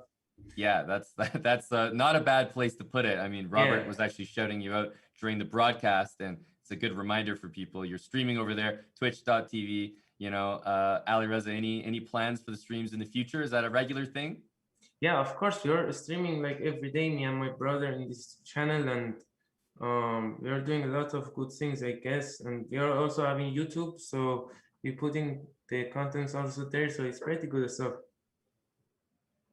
And they are going to continue, of course, the streaming, and yeah. Well, Alireza, congrats again. I think everyone is excited to continue seeing your content and your amazing chess. So huge congratulations. It was a really great showing by you. You should be very proud of yourself. Thank you. See you, Alireza. Have a great day. Bye. And there you have it. That is the bullet chess champion, Alireza Firouzja, winning the final match by a score of 11-5. He actually gave away the last couple of games too. That's how dominant he was. And when you look at this bracket, Aman, you see all of the great players that took part. It felt kind of right in the end that Alireza won, but that Artemiev match, he said it himself. It was a miracle that he made it through, and how different things could have been. Yeah, it's just comes with experience though, because Artemiev, he definitely had the lowest sample size of games on Chess.com of probably any participant in the field. And he's maybe not as used to keeping track of the match clock while he's playing. There's just all these things that factored into it. He sort of just shows up, and he's insanely talented, but there's these smaller things, sort of more technical mistakes unrelated to the chess that cost Artemiev the match. So a little bit of experience there, and no fault to Alireza. You take those chances when they come to you. No fault, all strength and skill. That was really an exceptional showing by him. And well, that is coming to our conclusion of the Bullet Chess Championship. But before we go, we'd like to show you our trade of the day, a segment presented by SIG. And what a sequence this was. Yeah, we have to take you back to this moment that, had Robert and I just screaming at everyone in the chat here. First of all, talk about trade of the day. He grabs a pawn here that is Andrew Tang with the black pieces. And as soon as he did that, this was him saying, I want the game to continue. He declined a repetition to make this happen. Obviously, he was down in the match. He needed to make a comeback. What's logical to follow up? Pawn to e6, and Firouzja starts pushing his pawn, to which Andrew replied, bishop takes f3. Normally a good trade, Robert, because you want to double those pawns. But look at what happens next. I mean, what a move. Not recapturing it. I say this very often. Just because someone took your piece does not mean you have to take right back. E7, great shot hitting the rook. The rook can't move because the rook on f4 would lose defender. Otherwise, the pawn promotes. The bishop retreated. And this is such a great lesson that you do not have to take a piece just because you can. Yeah. Queen to e5, threatening mate rather than taking material. That is some great stuff. It's beautiful. And, just to even show a potential finish, rook to f6, takes on f8, and takes on g7 would be checkmate. So just a gorgeous finish by Firouzja. And this is just, one of many ways that he chose to finish off his game. So, Robert, that is your trade of the day, brought to you by SIG. And what a sequence that was. And before we go, we'd like to shout out the event happening tomorrow, the Bullet Chess Championship All-Star event, also presented by SIG. You see some of the faces taking part in it. Nemo, you got Alexandra Botes, Anna Kramling, Maurice Ashley, of course, Tanya Sachev, and others taking part. And Aman, you will have the call with Danya Naroditsky. So this tournament didn't go Danya's way. He'll be commenting the action with you. I just am so excited to see that one. And how do we summarize what just happened in the BCC? Well, first of all, it's nice to be joined by Danya. Always sad to see you go, Robert, but Danya's a professional commentator. Nice to get him back in the booth. I think I must have lost a Bullet Championship, 4 years back when I joined the booth, and I haven't been back since. But definitely enjoyable commentary. What happened today? First of all, Hikaru went down, and in unexpected fashion, he had a 3-game lead against Alireza. That match was almost the final to me. That was the most exciting thing that we saw today. Amazing comeback by Firouzja, and then he just put his skills to work against Andrew Tang. So I think we were just privileged to have the best 4 players pretty much in the world right now that actively play on Chess.com in this tournament and in the semifinals. So really, really exciting day of chess. Obviously, happy to have the call with you, Robert, and looking forward to the All-Star event and to be joined with Daniel Naroditsky. And we did have 2 comeback kings in the final, but when all is said and done, only one could wear the crown. That is Alireza Firouzja, your 2021 Bullet Chess champion. He wins a $10,000 purse. He wins against Hikaru Nakamura in dramatic fashion, as well as Artemiev before finally defeating Tang. But credit to Andrew Tang as well, representing C9. And I'm sure that his esports organization is proud of him, but it is Alireza Firouzja going in as the 4 seed, exiting as the highest rated player in Bullet Chess and Chess.com. Aman, I have to thank you as always. You are such a good co-commentator. You provide the entertainment and the education, and I think everybody is fortunate that you cover the action. Thank you to our community who tunes in every day to watch us commentate and watch the players go at it. It really is appreciated. To the mods, to our producers, everybody who makes this possible, the design team that puts this great graphics for you. So thank you to everybody for your hard work. And Aman, you'll be back tomorrow, but I'm going to have to bid everybody adieu. Yeah, we'll see everybody back tomorrow for the All-Stars. Robert, been an absolute pleasure. Thank you, everybody, for watching. And make sure to tune in tomorrow. We'll see you guys then.